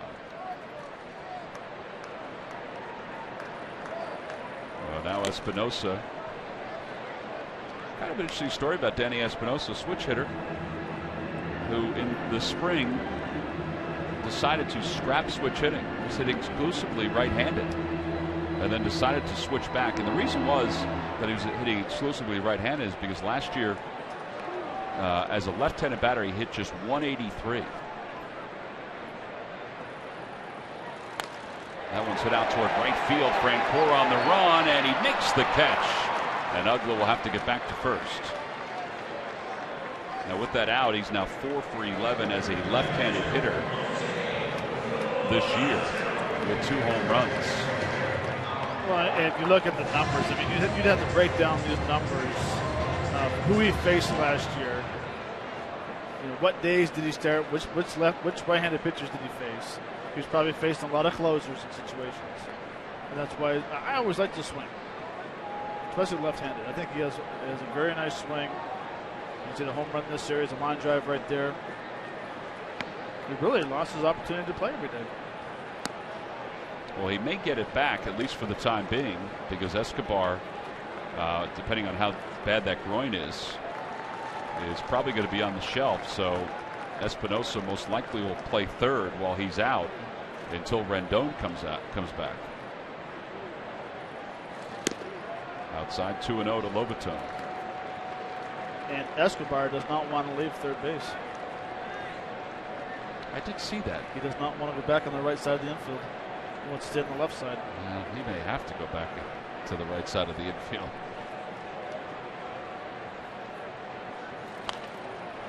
Well, what would you do? Would you put Rendon at second base? And leave Escobar there. I would move him back and keep Rendon at third.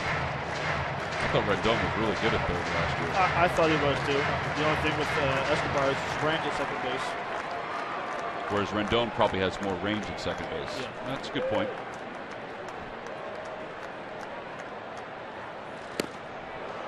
Two balls, 2 strikes.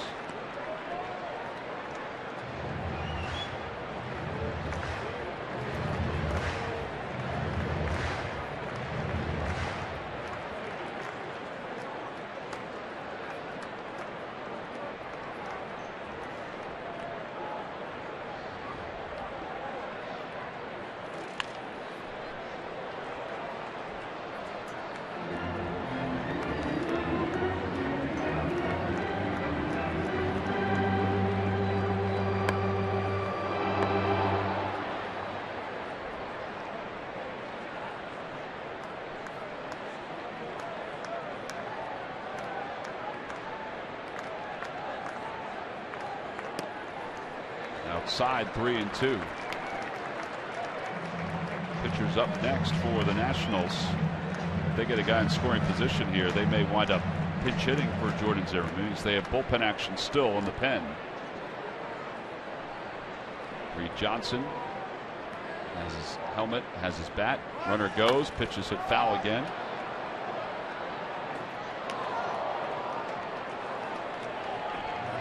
And back to first goes Dan Uggla.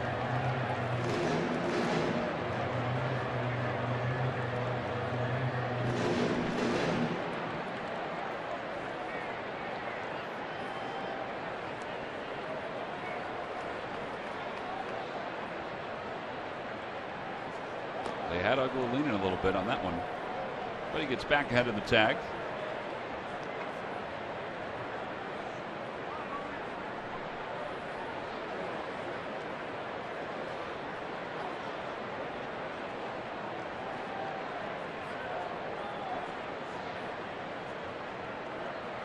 goes. Pitch is foul tipped and hung on to by Rupp. The throw to second is in time.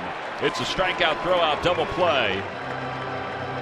No runs, no hits, nobody left for the Nationals. 6 in the books. We are tied up at 3.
Time now for your Delaware Valley Honda Dealers game summary. The Phillies and the Nats tied at 3. Aaron Harang's done well today. 6 strikeouts and 7 hits over 6 innings. He allowed a long home run to Bryce Harper.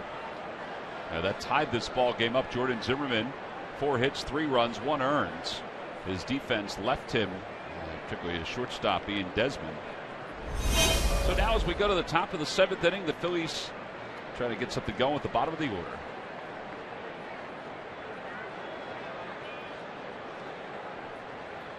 The first pitch to Howard is popped foul off the third base line and out of play.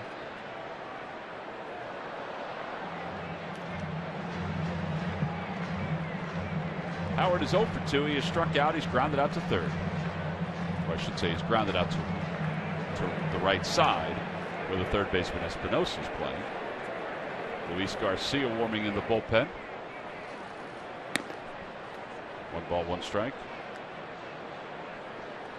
Man, I would love to see him get a hold of one. It would be nice. Just for confidence. Yeah, he's always been a confident guy, and he walks around as if he's still confident. But internally, it's probably eaten at him that big time. That he's been moved down out of the cleanup spot, but also that he's underperforming at this point, and he's not alone. Right.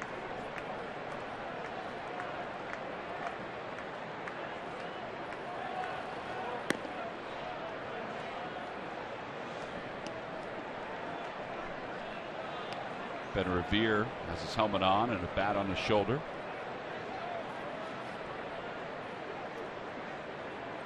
And now the 2-2 pitch to Howard. Pulls that one foul. Down the right field line, and it remains 2-2.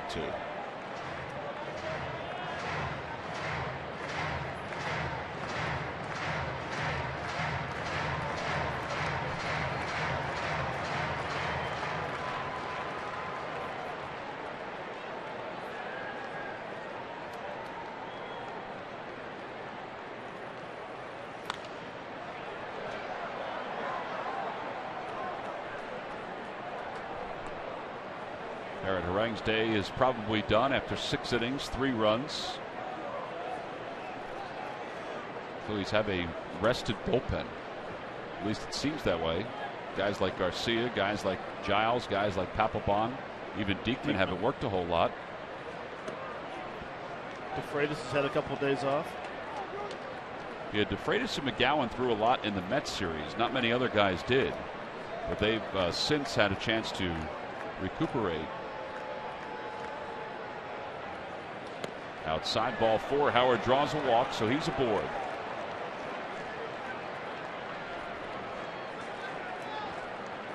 All right, time now for our Hyundai defensive play of the game.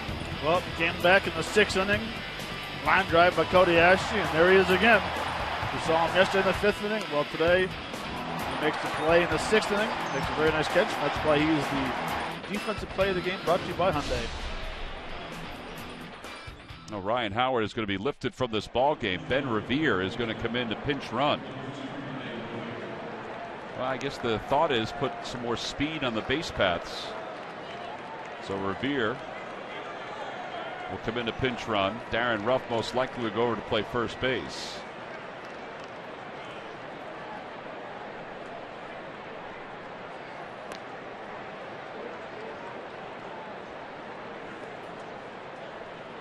Ben was pretty upbeat today, even though he was not in the starting lineup again.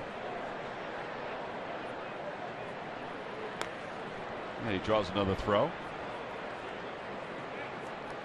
Then again, Murph, Ben Revere is always upbeat, but it was nice to see him. He's talking about working on some things and hoping to get back in there. Yeah, no doubt about it. I mean, you know, you look at the lineup over the last couple of days, and he gets back in there safely. And, you know, his name wasn't on the lineup card when we got here to the ballpark. And after the second, third day, you start to wonder perhaps there's something wrong with him. So I got a chance to chat with him briefly today, just before he went in the cage. And I said, you know, how you doing? He said, I'm good. I'm great. I'm always great.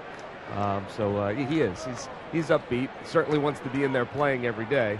And I got to believe that we'll see his name on that lineup card tomorrow. But, you know, Ryan Sandberg said it's more about Darren Ruff and getting him some steady playing time to see what he can do, and less about Ben Revere at this time.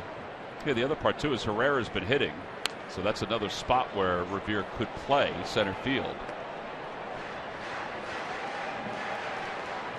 I just want to know what he's working on in the batting cage. Like,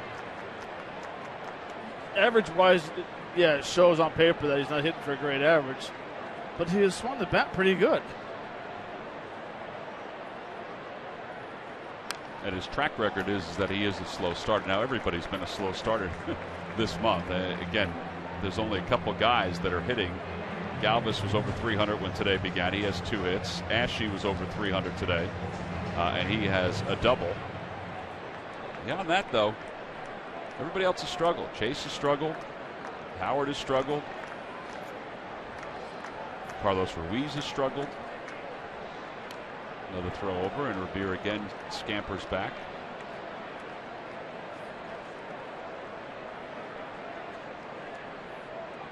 I just find it hard to believe that gentleman right there, Ben Revere, has not started 3 games in a row.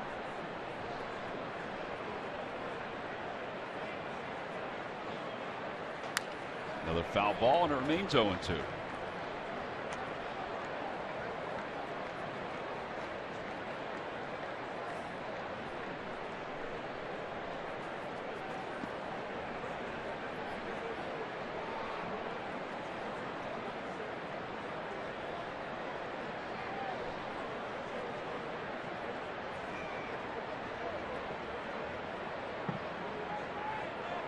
There he goes. Pitch is taken outside. The throw to second by Lobaton, not in time. And Revere has swiped second base, so he's in scoring position. And it's 1 ball and 2 strikes to Cameron Rupp.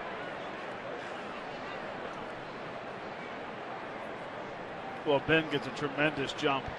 Picks a good pitch to steal on as well. You know, Cameron sees a lot of fastballs. He's found some pitches off. And Ben is out there, and you can see third stolen base of the season, but what I like about it is he's getting his timing down. And there really is no hurry because there's no out. You can see the jump right there. Really, it's a tremendous jump. And Zimmerman's already thrown over, 4 or 5 times on him. So now he's at second base, and for Cameron Rupp, the job is to get him over to third. Grady Sizemore is in the on-deck circle to pinch hit.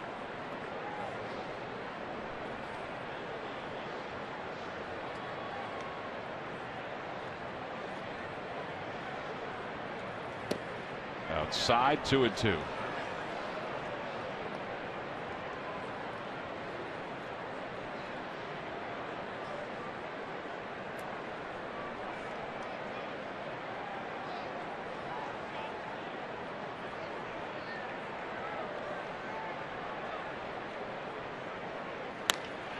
Fly ball right field. That'll get him over to third, at least we think. Here's Bryce Harper, makes the catch. Revere's heading there. The throw to third is not in time. Initially, Harper was back a few steps, and then he started creeping in. You're thinking, oh no. But he does get the job done. He moves the go-ahead run over to third with less than 2 outs. Well, you can see him. He gets behind it. He knows he's going to have to make a strong throw and an accurate throw. Comes up and just makes a strong throw. Just wide of the bag. Oh, and Matt Williams is coming out. That looks like it's going to be it for Jordan Zimmermann. He'll bring in the lefty, Matt Thornton, to face the left-handed hitting Grady Sizemore. So Sizemore may go back, and they may send somebody else up to pinch hit for him. So Jordan Zimmermann's day is done. 101 pitches. The left-hander's coming in. Phillies have the go-ahead run over at third.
For the Nationals with Ben Revere over at third.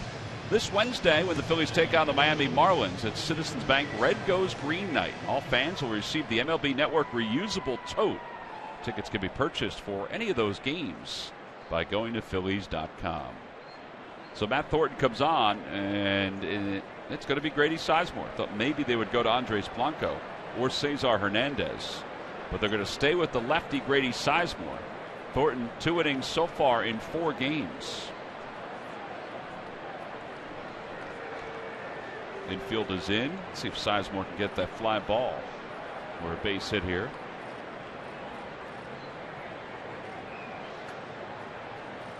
And he pulls that one, scooped up by Zimmermann, coming home, and safe at the plate is Ben Revere. It's an RBI for Grady Sizemore, and the Phils lead it 4-3.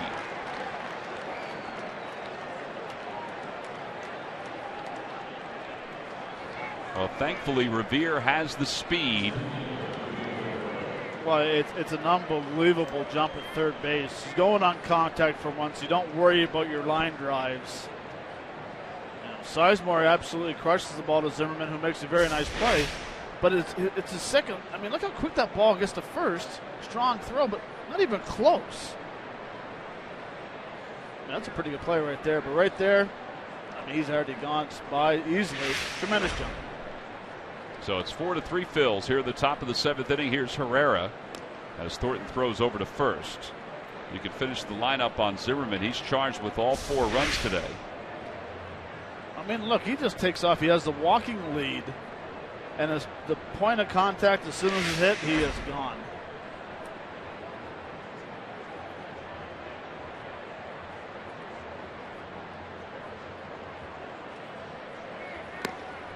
tip, and it's 0-1 to Herrera.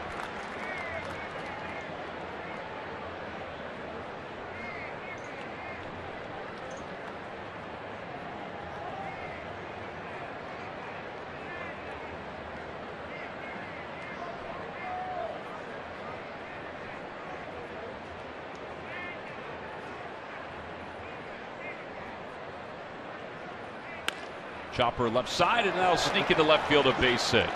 The drawn-in third baseman Danny Espinosa could not get to that one. That's the second hit of the day for Odubel Herrera. He's been on base 3 times. All that young fella does is just get base hits. Just get on. It's awesome.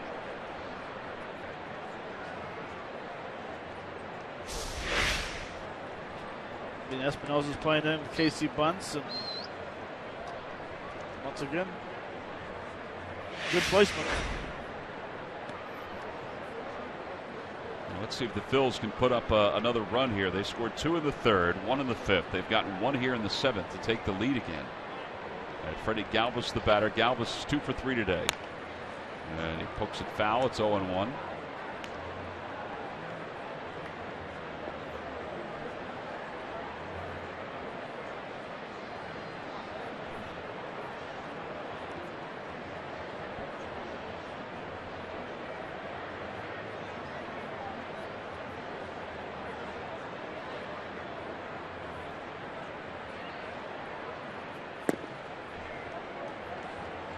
And let's not forget the great at bat Ryan Howard had to start this inning off with a walk.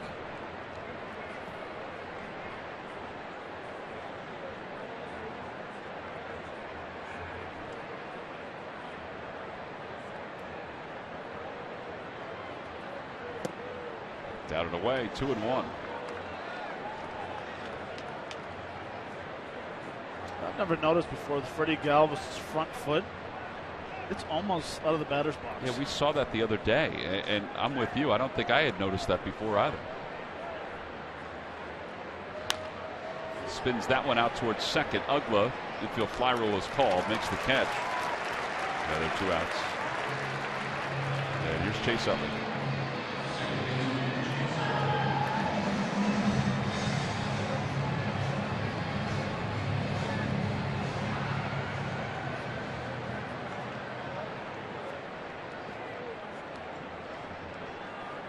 Utley does have an RBI today. He's 0 for 3, 0 for his last 16. His average down to 122. The slowest start in his big league career. Of a 122.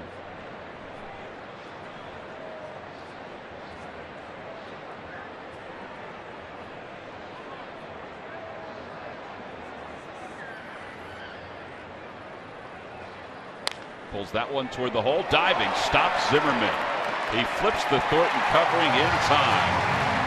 Well, he's made 3 very good defensive plays in this series. Fortunately for the Phils, there was another chance to make a good defensive play, and he just couldn't get his bearings, and that's why the Phils have the lead.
NBA, the NHL. Clocking in at 70 pages per minute, the HP OfficeJet Pro X is the perfect addition to your starting lineup. And now 50% off. Get yours today.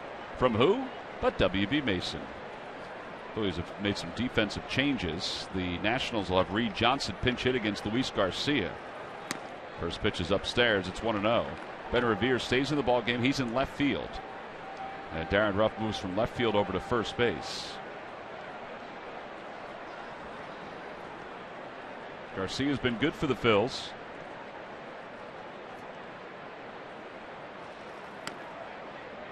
Yeah, that's a bit high, and it's 2-0.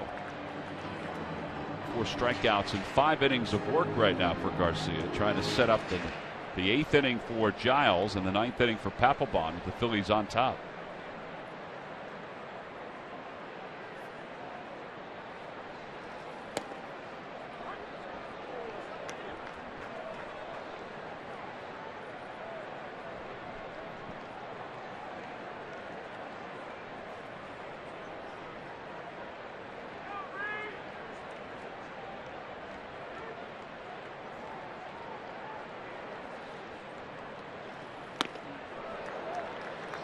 Balls and 1 strike to Reed Johnson, let go by the Marlins, picked up by the Nationals.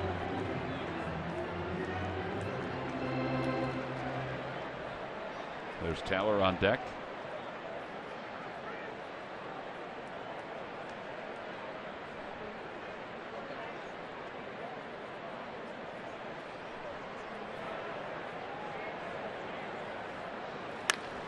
And he hits that one off the first base line. Ruff over toward the tarp and is out of room. And 3 balls and 2 strikes. Every time the Phillies pitchers retire the opposition 1-2-3, Comcast will make a contribution to Phillies charities. Phillies baseball is brought to you by Xfinity, the official entertainment home of the Philadelphia Phillies.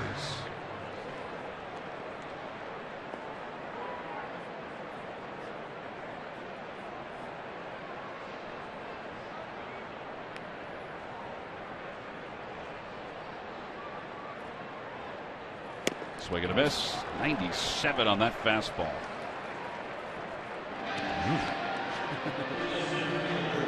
7 strikeouts for Phil's pitching. 6 for Harang. Nice to see him get back on top of it. Some cheese right there. Old-fashioned baseball. Blew it right by him.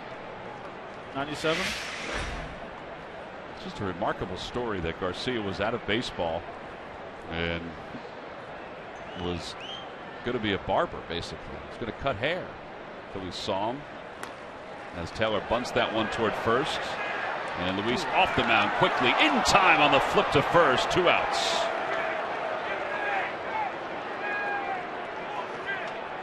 And Matt Williams is on the 3rd step.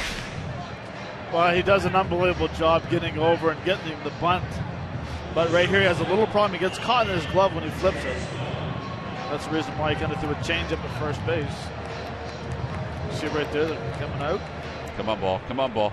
Get there. Get to the bag. Get to the bag. Can I draw to go a little quicker? Yeah. He's out. He's out. Good play. Matt Williams thought about looking at that, asking the umpires to look at it. Here's Ian Desmond, who has 2 hits today. Fouls the first pitch off. It's 0-1. Anyway, the Phillies, he was living in North Jersey, Luis Garcia. And the Phillies sent a scout over to an indoor facility where he had been working out and said, there's something here. At least there's something here to look at.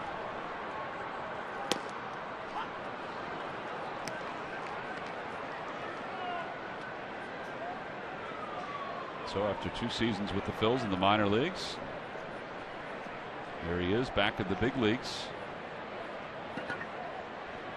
Now the 0-2 pitch coming to Ian Desmond.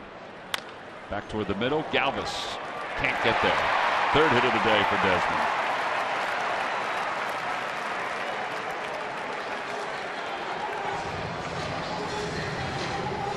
We got power on power here with Bryce Harper coming up.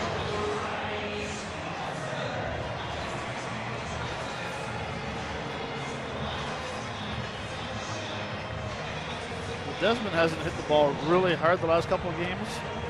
but he's got 6 knocks. 6 hits in 2 games.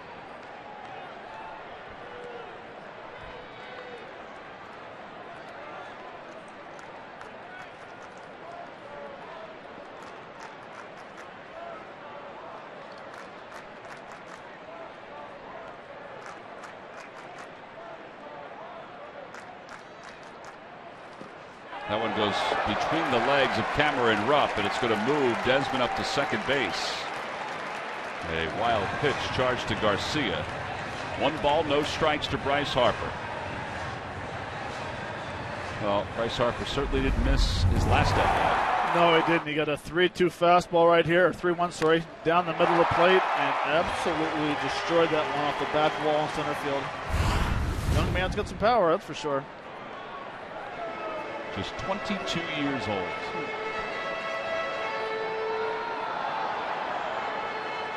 By the way, as they have a little meeting right there. Tonight, the big lottery. Who gets to pick for the top draft in the NHL? Oh, is that tonight? That's tonight, 8 o'clock.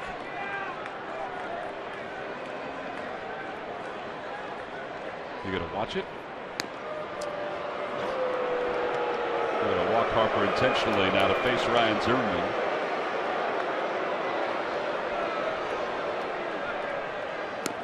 I thought that would be must-see TV for you. Well, I imagine they'll break live from the hockey game tonight to see who's going to get Connor McDavid. There's ball 4, and it almost got away from Rupp. So that'll put runners on first and second for Ryan Zimmerman, who is 0 for 3 today with an RBI.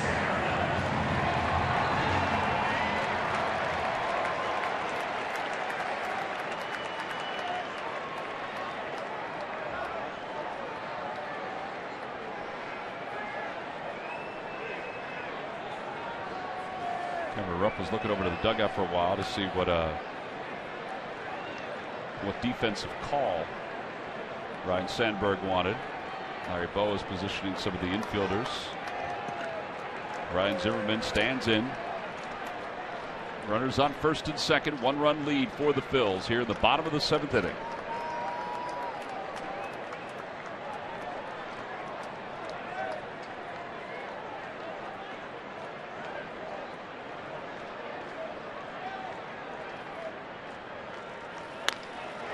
It back toward the middle, diving stop by Utley to his feet, throws to first in time. What a play! Chase Utley just saved the bottom of the 7th inning for Luis Garcia and the Phils. No runs, 1 hit, and 2 men left. And a spectacular defensive play by Chase Utley to finish up the bottom of the 7th inning. The ball was hit right on the nose, but Utley was there to smother it, get to his feet, and throw out Ryan Zimmerman.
Delaware Valley Honda dealers. Hurry to your local Delaware Valley Honda dealer or visit DelValHondaDealers.com today. And by Jefferson, where health is all we do.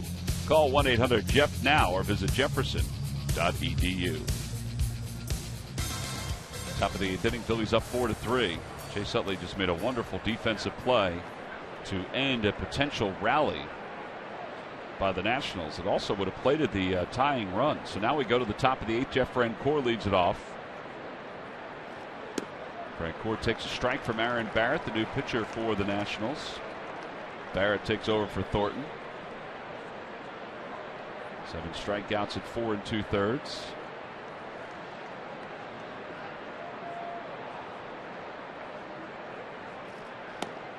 Oh, 2. 2 fastballs, same spot. Late movement on it, too. 95.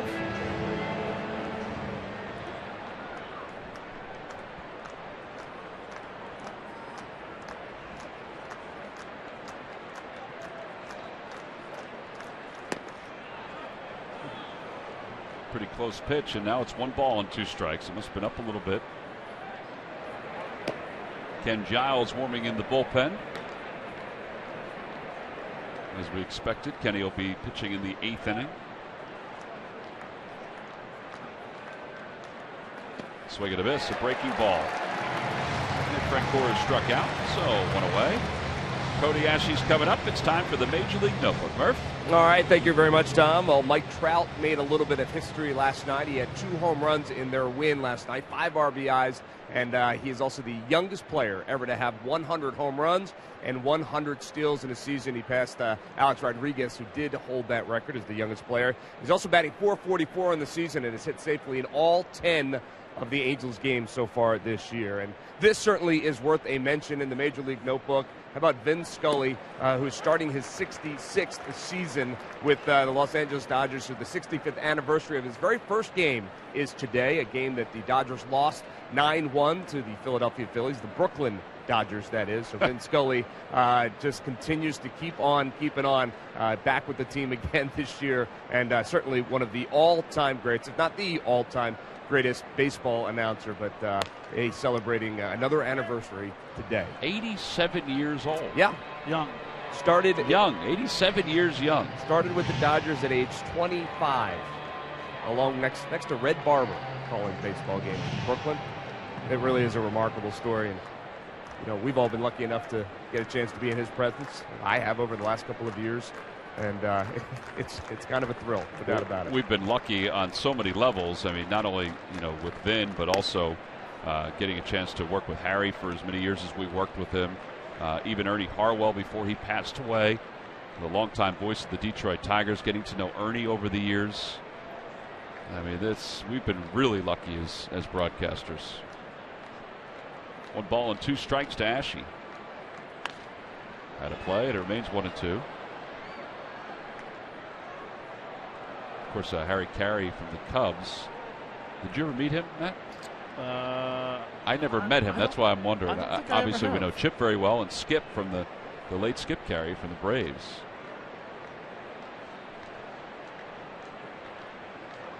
One ball, 2 strikes to Cody Ashe.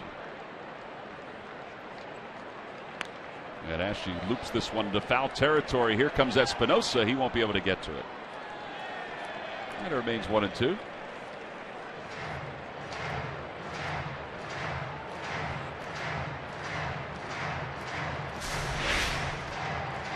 This was incredible, Matt. It is, and basically he says, you know what, you robbed me the last inning. Now it's my turn. And the distance he went to his right and get up, make a solid throw. Very nice. And it wasn't even close at first. I mean, Zimmerman doesn't run all that well, but it wasn't even close because the ball was hit so hard. There's a liner out to right field, right at Bryce Harper. And if you're Cody Ashe, you're thinking, all right, I got a double today. I'm happy about that. But I've lined one right on the nose at Ryan Zimmerman, and now I line one out to Bryce Harper in right field.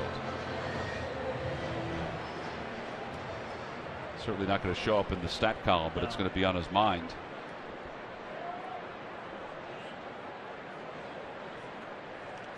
There's Darren Ruff, who's 0 for 3.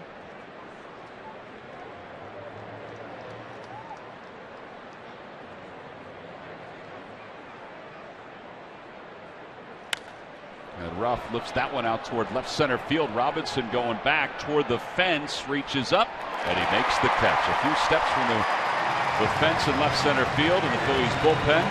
Phillies go down in order in their half of the 8th inning. So we'll go to the bottom of the 8th inning here in D.C. The Phils 6 outs away from snapping a losing streak.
Coming up later tonight, our own Ben Davis straps on the catcher's gear to see what makes Ken Giles so tough to hit. An in-depth conversation with Chase Utley and Cody Ashe goes incognito to see what the Phils fans really think of him.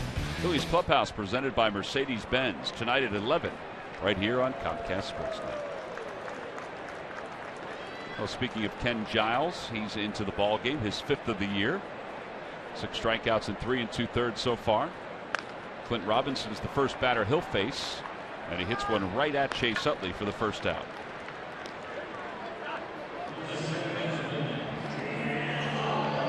So 1 out for Dan Uggla.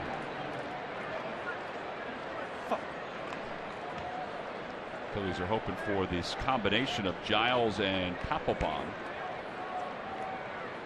to come through here and get a chance to close out Game 3 of this series. On the inside corner, 0-1.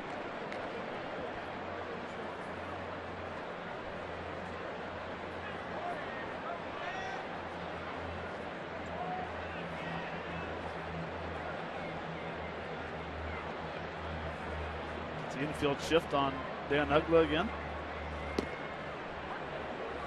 Yeah, Utley is not all the way over Right on the left side of the diamond, but he is toward the middle.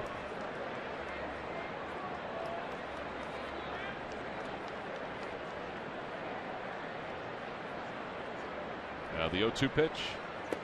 Got him. Man, he looked silly on that. 2 outs here in the 8th inning. There's back-to-back sliders right there. Been very good as well. The 0-1 slider he threw, he kind of buckled him. This one here starts inner half and gives that dreaded, I better swing last second. As you can see right here, he's thinking it's going to be inside. I better swing. Oh. Did he go? I think he called it on strike anyway. Here's Danny Espinosa, 0 for 2. Walked his second time up today. And he takes a strike. It's 0-1. He does throw more sliders than fastballs now, it seems, doesn't it? And that actually has a little bigger hump to it, so it almost looks like it's 12-6 curve. It's getting close to a curveball. Yeah.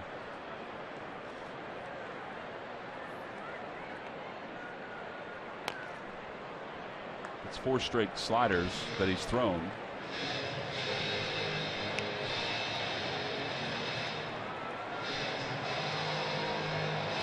Whatever it takes. Whatever it takes to snap this losing streak.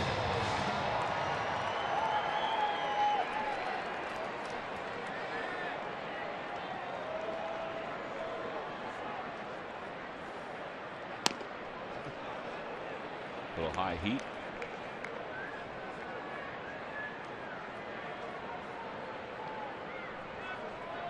Trinan is the closest right-hander to us, and Storen has the high socks. 1 ball, 2 strikes now to Espinosa, and he lines that one into right field, a base hit. That slider was up a little bit, and Espinosa was able to pick up his first hit of the day, so he's aboard for Lobaton. Toyota Major League scoreboard, Jose Bautista, 2-run home run. So the Braves' 5-0 lead has been erased. We've seen that before with the Toronto Blue Jays. It's 5-5 in the top of the 9th inning.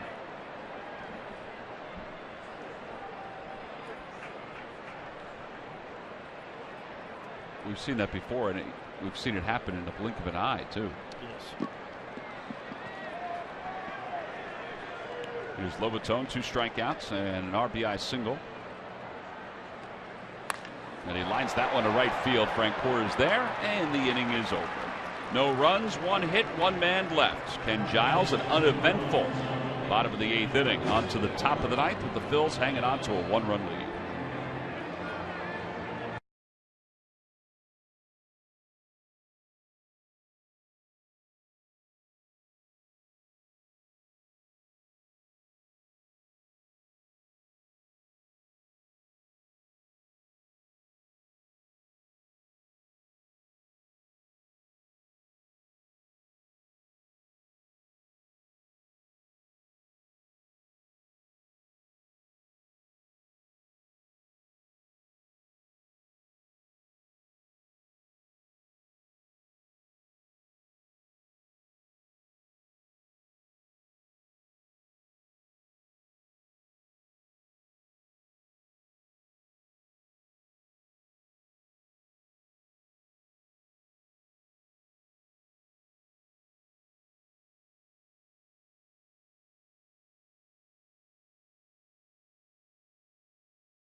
Phillies. And who are the 4 greatest living Major League Baseball players? Go to MLB.com franchise 4 to cast your ballots. Winners will be revealed during the All-Star Game July 14th on Fox. We'll go to the top of the 9th inning, along with Matt Stairs and Greg Murphy. I'm Tom McCarthy. Blake Trinan will be the new pitcher for the Nationals. Phillies up by 1. See Trinan's numbers: 6 hits and 4 2/3. And he will face Ben Revere as we begin the 9th inning. Revere came on the pinch run for Ryan Howard and scored the go-ahead run in the 7th inning.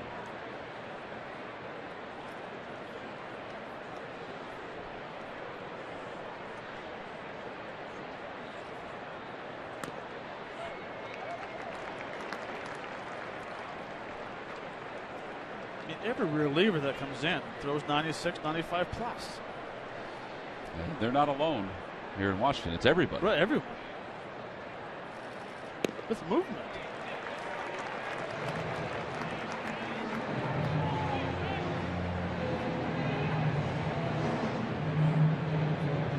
Someone throwing 97 miles an hour. The ball shouldn't move that much. We mean it's not fair? It's not fair. Here's the 0-2 pitch coming to Ben Revere.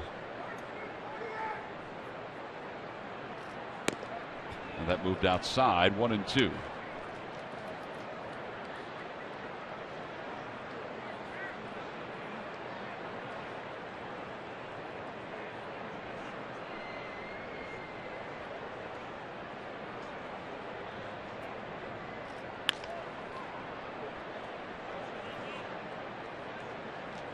But taking a look at that bat, see where the ball hit. That almost sounded like a sponge with that ball. Washington Post.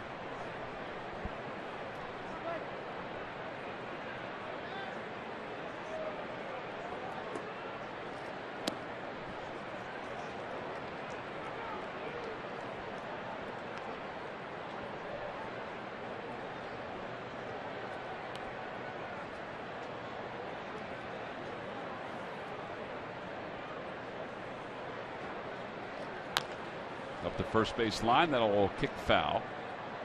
And it remains 2 balls, 2 strikes. Only a couple other games going on in the National League. As far as day games go, there are a few more day games in the American League. Watched last night where Clayton Kershaw struck out 12 and handed the Colorado Rockies their first road loss.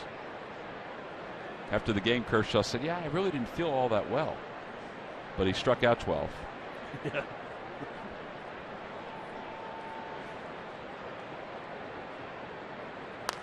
And Revere lines it toward right center field. That'll be in for an extra base hit. It's going to go to the wall. Harper will cut it off. And Revere will get to second base with a leadoff double. That's a really good play by Harper, because if it had gone to the scoreboard, there's a good chance Revere would have been on third base. Well, it is a good defense playing right center and cutting it off like you said, Tom, but it's a better job of hitting right here, getting a slider down in the zone, staying back, keeping the head down, going through the ball, and really putting a nice pass to the ball right there. And like you said, Harper cutting the ball off before it gets to the fence, getting it in quick.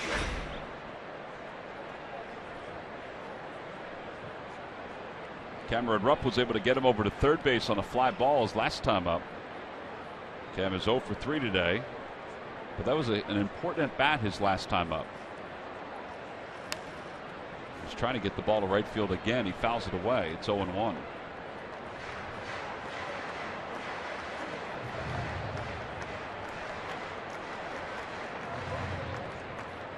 And facing a guy with 97 miles an hour with a really good sinker, it's tough to do. You really got to cheat and try to keep your hands inside the baseball.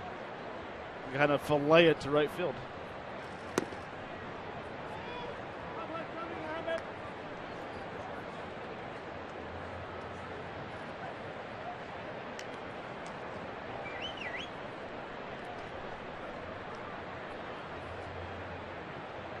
Did you like that, fillet it? I did. In my mind, I was thinking about filleting a fish.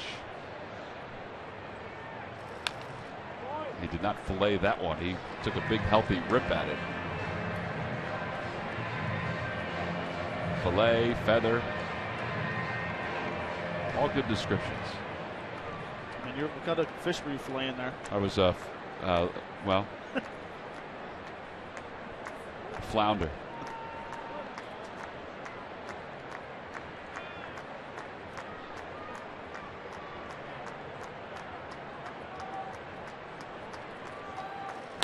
Back toward the middle, Trinan looks at Revere, looks him back to second. And Rupp is retired, 1 out. Cesar Hernandez is going to be the pinch hitter for the pitcher for the Phils.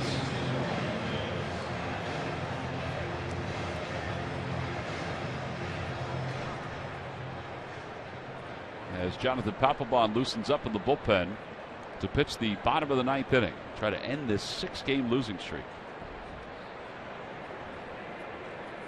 There is Papelbon. Hernandez, a .267 batter.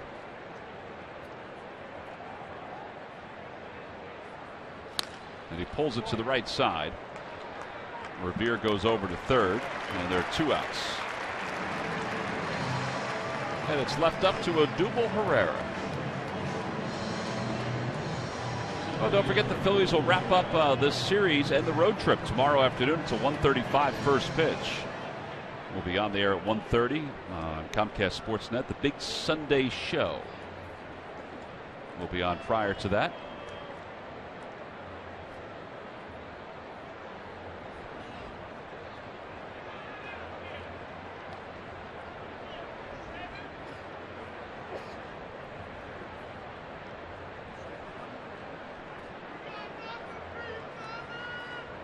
David Buchanan against Steven Strasburg. Those are the scheduled pitchers. Odubel Herrera tries to sneak one into center field and does. A base hit will bring home Ben Revere. It's his third hit of the day, and the Phillies tack on an insurance run. It's a 5-3 ball game. Well, all right. Odubel Herrera with 3 hits. Well, when things are going right, as a hitter, it just seems like you find all the holes in the infield, all the holes in the outfield. I mean, nothing special. This is a very good sinker right here, and he stays up the middle. Chops, it has that top spin right there, and a huge 2-out knock for an RBI. I figured he was going to go, and he's off and running, and the ball just hit the home plate umpire, Brian Knight, and knocked him right down to the grounds. It'll be a stolen base for Herrera, and hopefully Knight's okay.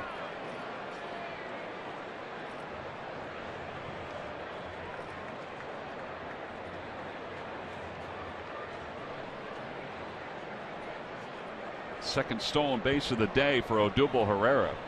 And the other umpires came running in almost immediately. I mean, that ball knocked Knight right down to his backside.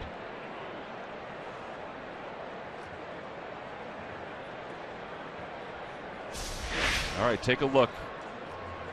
I mean, he's not expecting this. No, it's 97 and it's up, and it didn't even come close to hitting Lobaton's glove. I mean, it hit him square in the mask.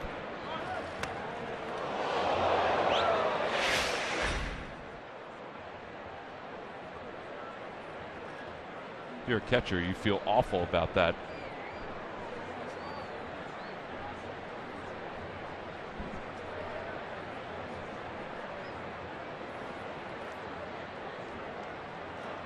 All right, so he's okay. No, he's not. No, he's not. I'm sorry. No, he's not. They're going to. Larry Vanover is going to go and put the gear on. They're going to walk him off. Vanover patted him on the back, and I thought, all right, he's okay. But that's going to be it for Brian Knight. So Larry Vanover will take a few moments to go put the gear on, and we'll play the rest of this ball game with 3 umpires. Man, that hit him square in the mask. So we'll step aside. Phillies have tacked on an insurance run. They have a runner in scoring position.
Take advantage of special group opportunities, including discounts, theme nights, party areas, and much more.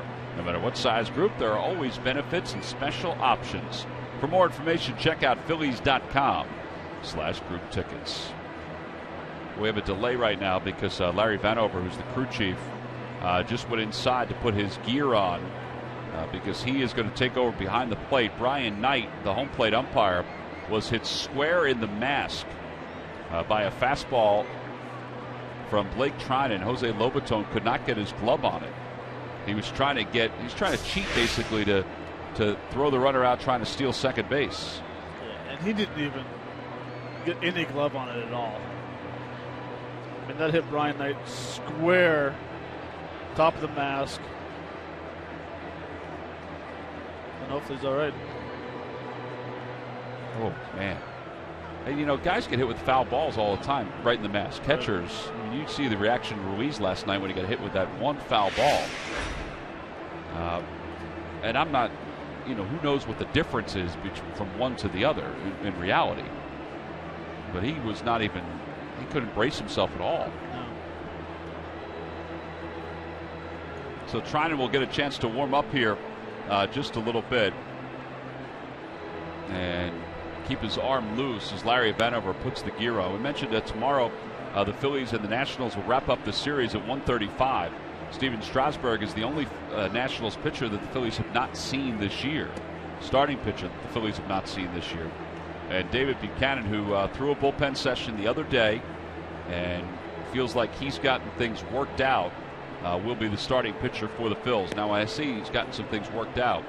He said his biggest thing he feels is strike one, is making sure he throws strike one. So he spent the last few days working on that in the bullpen.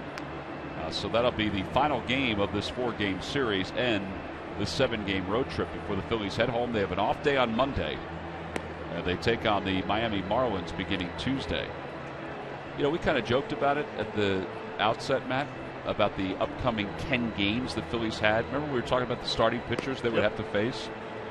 But in reality, this has been some heavy lifting for the Phillies offense against these starting pitchers they've had to face. Well, it really has. And you're not really facing guys that are, 89. I mean, besides Fish, you're throwing 89, 90 miles an hour. I mean, when you got Max Scherzer, you have Harvey, you have Zimmerman, you're going to have Strasburg tomorrow. It's a tough time. And if you're not swinging the bat well, it can be one long road trip. Yeah, and you look at it, you say, all right, well, they're going to face major league pitchers all the time. This is the way it used to be when teams came in to face the Phillies. Right. They're 5 starters. But you think about these 10 games and what they've had to go up against. Now, by no stretch is that an excuse for this offense. But that's starting to come to a close tomorrow when Strasburg takes the mound. And thank goodness, because really you're facing a Washington national team that basically have 5 number ones. We didn't see Gio Gonzalez. He's a number 1. Or we saw him last weekend, yep. So these guys have 5 number 1 guys. The guy in the middle there, Strasburg, I think he has potential to be an outstanding pitcher if he wants to be. He just wants to be that average guy, he says. I don't want to be that superstar. Yeah, that's silly. Give me your arm. But, they have seen a lot of pitching. I think they get over their toughest time right now for the pitchers that are going to be facing. And now all of a sudden we get back to Tuesday versus the Marlins. Well, but not that it gets any easier, right? When you think about it, and they've done some pretty good things here today. I mean, the 5 runs. Let's face it, they'd only averaged 2 runs per game on this road trip. The fact that they've gotten 5 here, they've had a battle because the Nationals keep battling back to tie it. But now they've extended it a little bit with the 2 runs that they have, the 2-run margin that they have right now. Well, and they've put some pretty good at bats today. Herrera just got a big 2-out knock. And you got to look back on Harang. Harang threw very well today as well. So, it's been a pretty good ball game all around. Good defense on both sides, especially on Zimmerman. Except for Ian Desmond. Oh, yeah, I forgot about that. Well, Trinan did loosen up a little bit just to keep his arm fresh and then stopped. I'm sure he'll start to throw again. This is what we were talking about as far as facing the Nationals for this series. And Pfister went 6 2/3. Scherzer went 8 yesterday. Zimmerman was a little off kilter today, but only allowed 2 earned runs in 6 1/3. And then tomorrow it's Strasburg, who will come in with an earned run average of 6.75 for the Washington Nationals. The thing right there, the 1 earned run, the 1 earned run, the 2 earned run, it puts so much pressure on your pitchers with the Phillies because they know they can't make very many mistakes. And I like what Buchanan was talking today about before the game, that he needs to go out and pound the strike zone straight number 1. Spring training, he never walked a guy in spring training until we played the series in Pittsburgh. Right. And why is that? Because he went out and he pounded the strike zone first pitch, and then he could start mixing the second pitch. And if he wanted to nibble a little bit, but. Well, one of the clearest indications that the Phillies were facing some pretty good starting pitching, some somewhat dominant starting pitching, was that note that we mentioned at the outset of the game. They came into today's game with 57 innings played, where the only runs they scored were single runs. They had not put a crooked number up until the 2 runs they scored in the third. Now, to me, that's because of the starting pitching that they faced during this 10-game stretch. It is. It's part of that, and it's part of... Well, and obviously a struggling offense, right. And not stringing some back-to-back hits together. That's why it's nice to see Ben getting a double this inning and then Rivera getting a single. Putting a couple of bats together. Look, it's very hard in the big leagues to get 2, 3, 4 hits in a row. And when your team's not based around power, I mean, they're really going to have to concentrate on doing the little things. Moving runners. Like Cameron Rupp didn't get the runner over, didn't get Rivera to third base, but Rivera picks him up. Right. That's how they're going to win ball games. Well, we have been waiting for 10 minutes for Larry Vanover to put the umpire's gear on. I don't know if he went to the local sporting goods store to get it or not, but it's taken him some extra time to put the gear on. That's because Brian Knight has left this ball game, the home plate umpire. He was hit square in the mask with a fastball from Blake Trinan that Jose Lobaton couldn't handle because he was trying to get a little bit of an edge to try to throw out Odubel Herrera, who was attempting to steal second base and just flat out missed the baseball. So that's why the delay, and it's been a little more than 10 minutes. We see the gate starting to swing open, and ladies and gentlemen, here comes Larry Vanover. And he takes over behind the plate.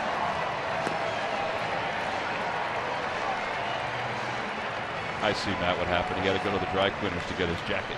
He's not wearing a pullover. He's going with a jacket. So he'll take the lineup card. He is the crew chief, and he will finish up this ball game behind home plate. The Phillies will have Freddie Galvis step back up to the plate. Galvis was up.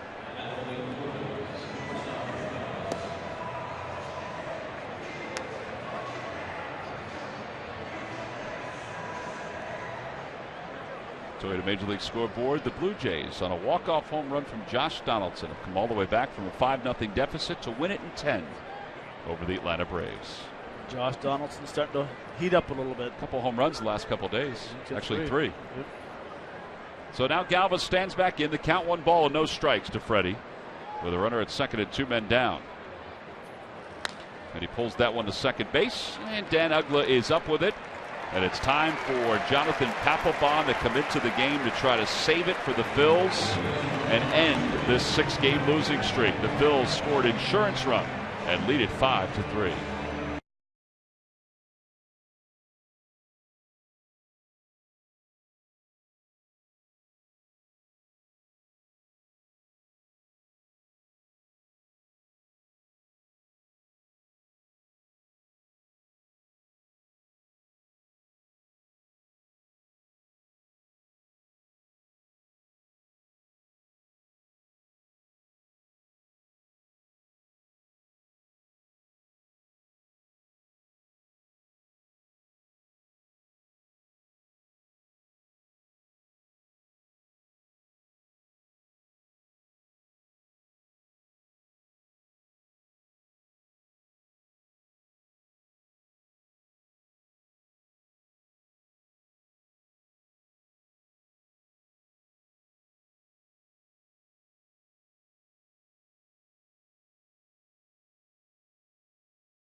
The Nationals, only on Pure Auto Insurance, presents Phillies Post-Game Live.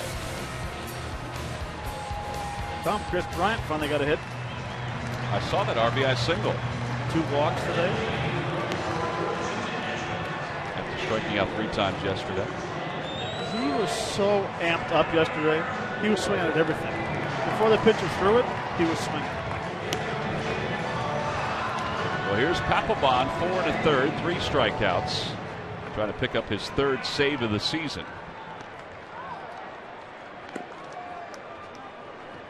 As it turns out, it's probably good that Giles and Papelbon both got a chance to work yesterday.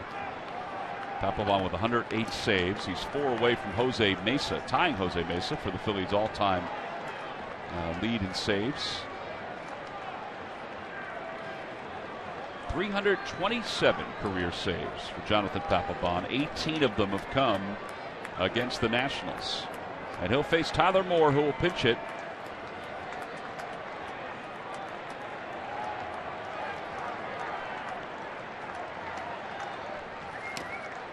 The first pitch is fouled, and it's 0-1. I think it was fouled, right? Both hands went up. Yes.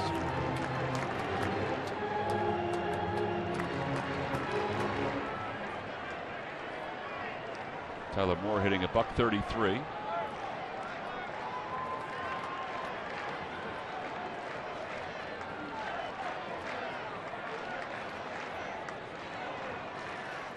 Pulls that one toward third, a foul ball, and quickly it's 0-2.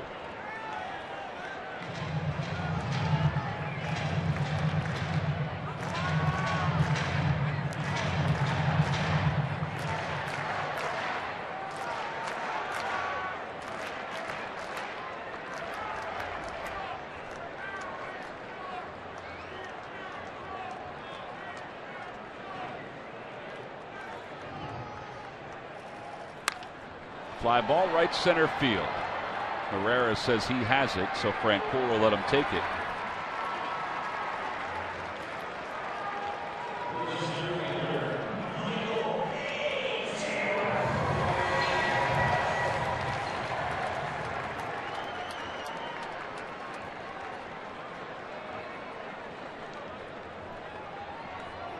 One out, Michael Taylor is coming up. Michael Taylor is 1 for 4. He has struck out twice today.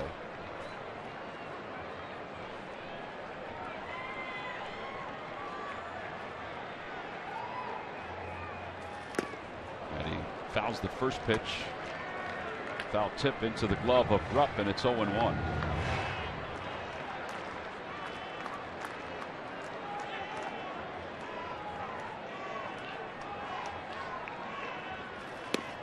Two. Couple soft pitches. Let's see what Papelbon and Cameron Rupp come back with here. Now Papelbon just put his head forward as if he wanted to throw a fastball. Yeah, the 0-2 pitch. Not a bad pitch. No, good location. Yeah, it was awfully close.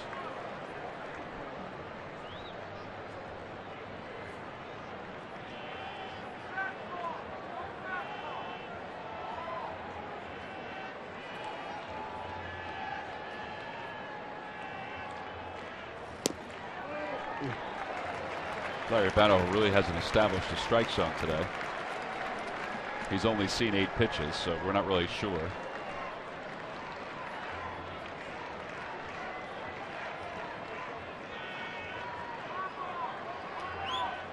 Two pitch coming. Swing and a miss. He got him. 2 outs. 3 strikeouts today for Michael Taylor. That's the first strikeout for Papelbon. 9 strikeouts today for Phillies pitching. Well, I mean, Papelbon has been locked in with this off-speed pitch. It's his bread and butter. It's a pitch that I've absolutely loved seeing him throw in spring training. See that tight slider right there, and Taylor has no chance at out front, swings over top. And Ian Desmond with 2 outs. Takes a strike at the knees. It's 0-1.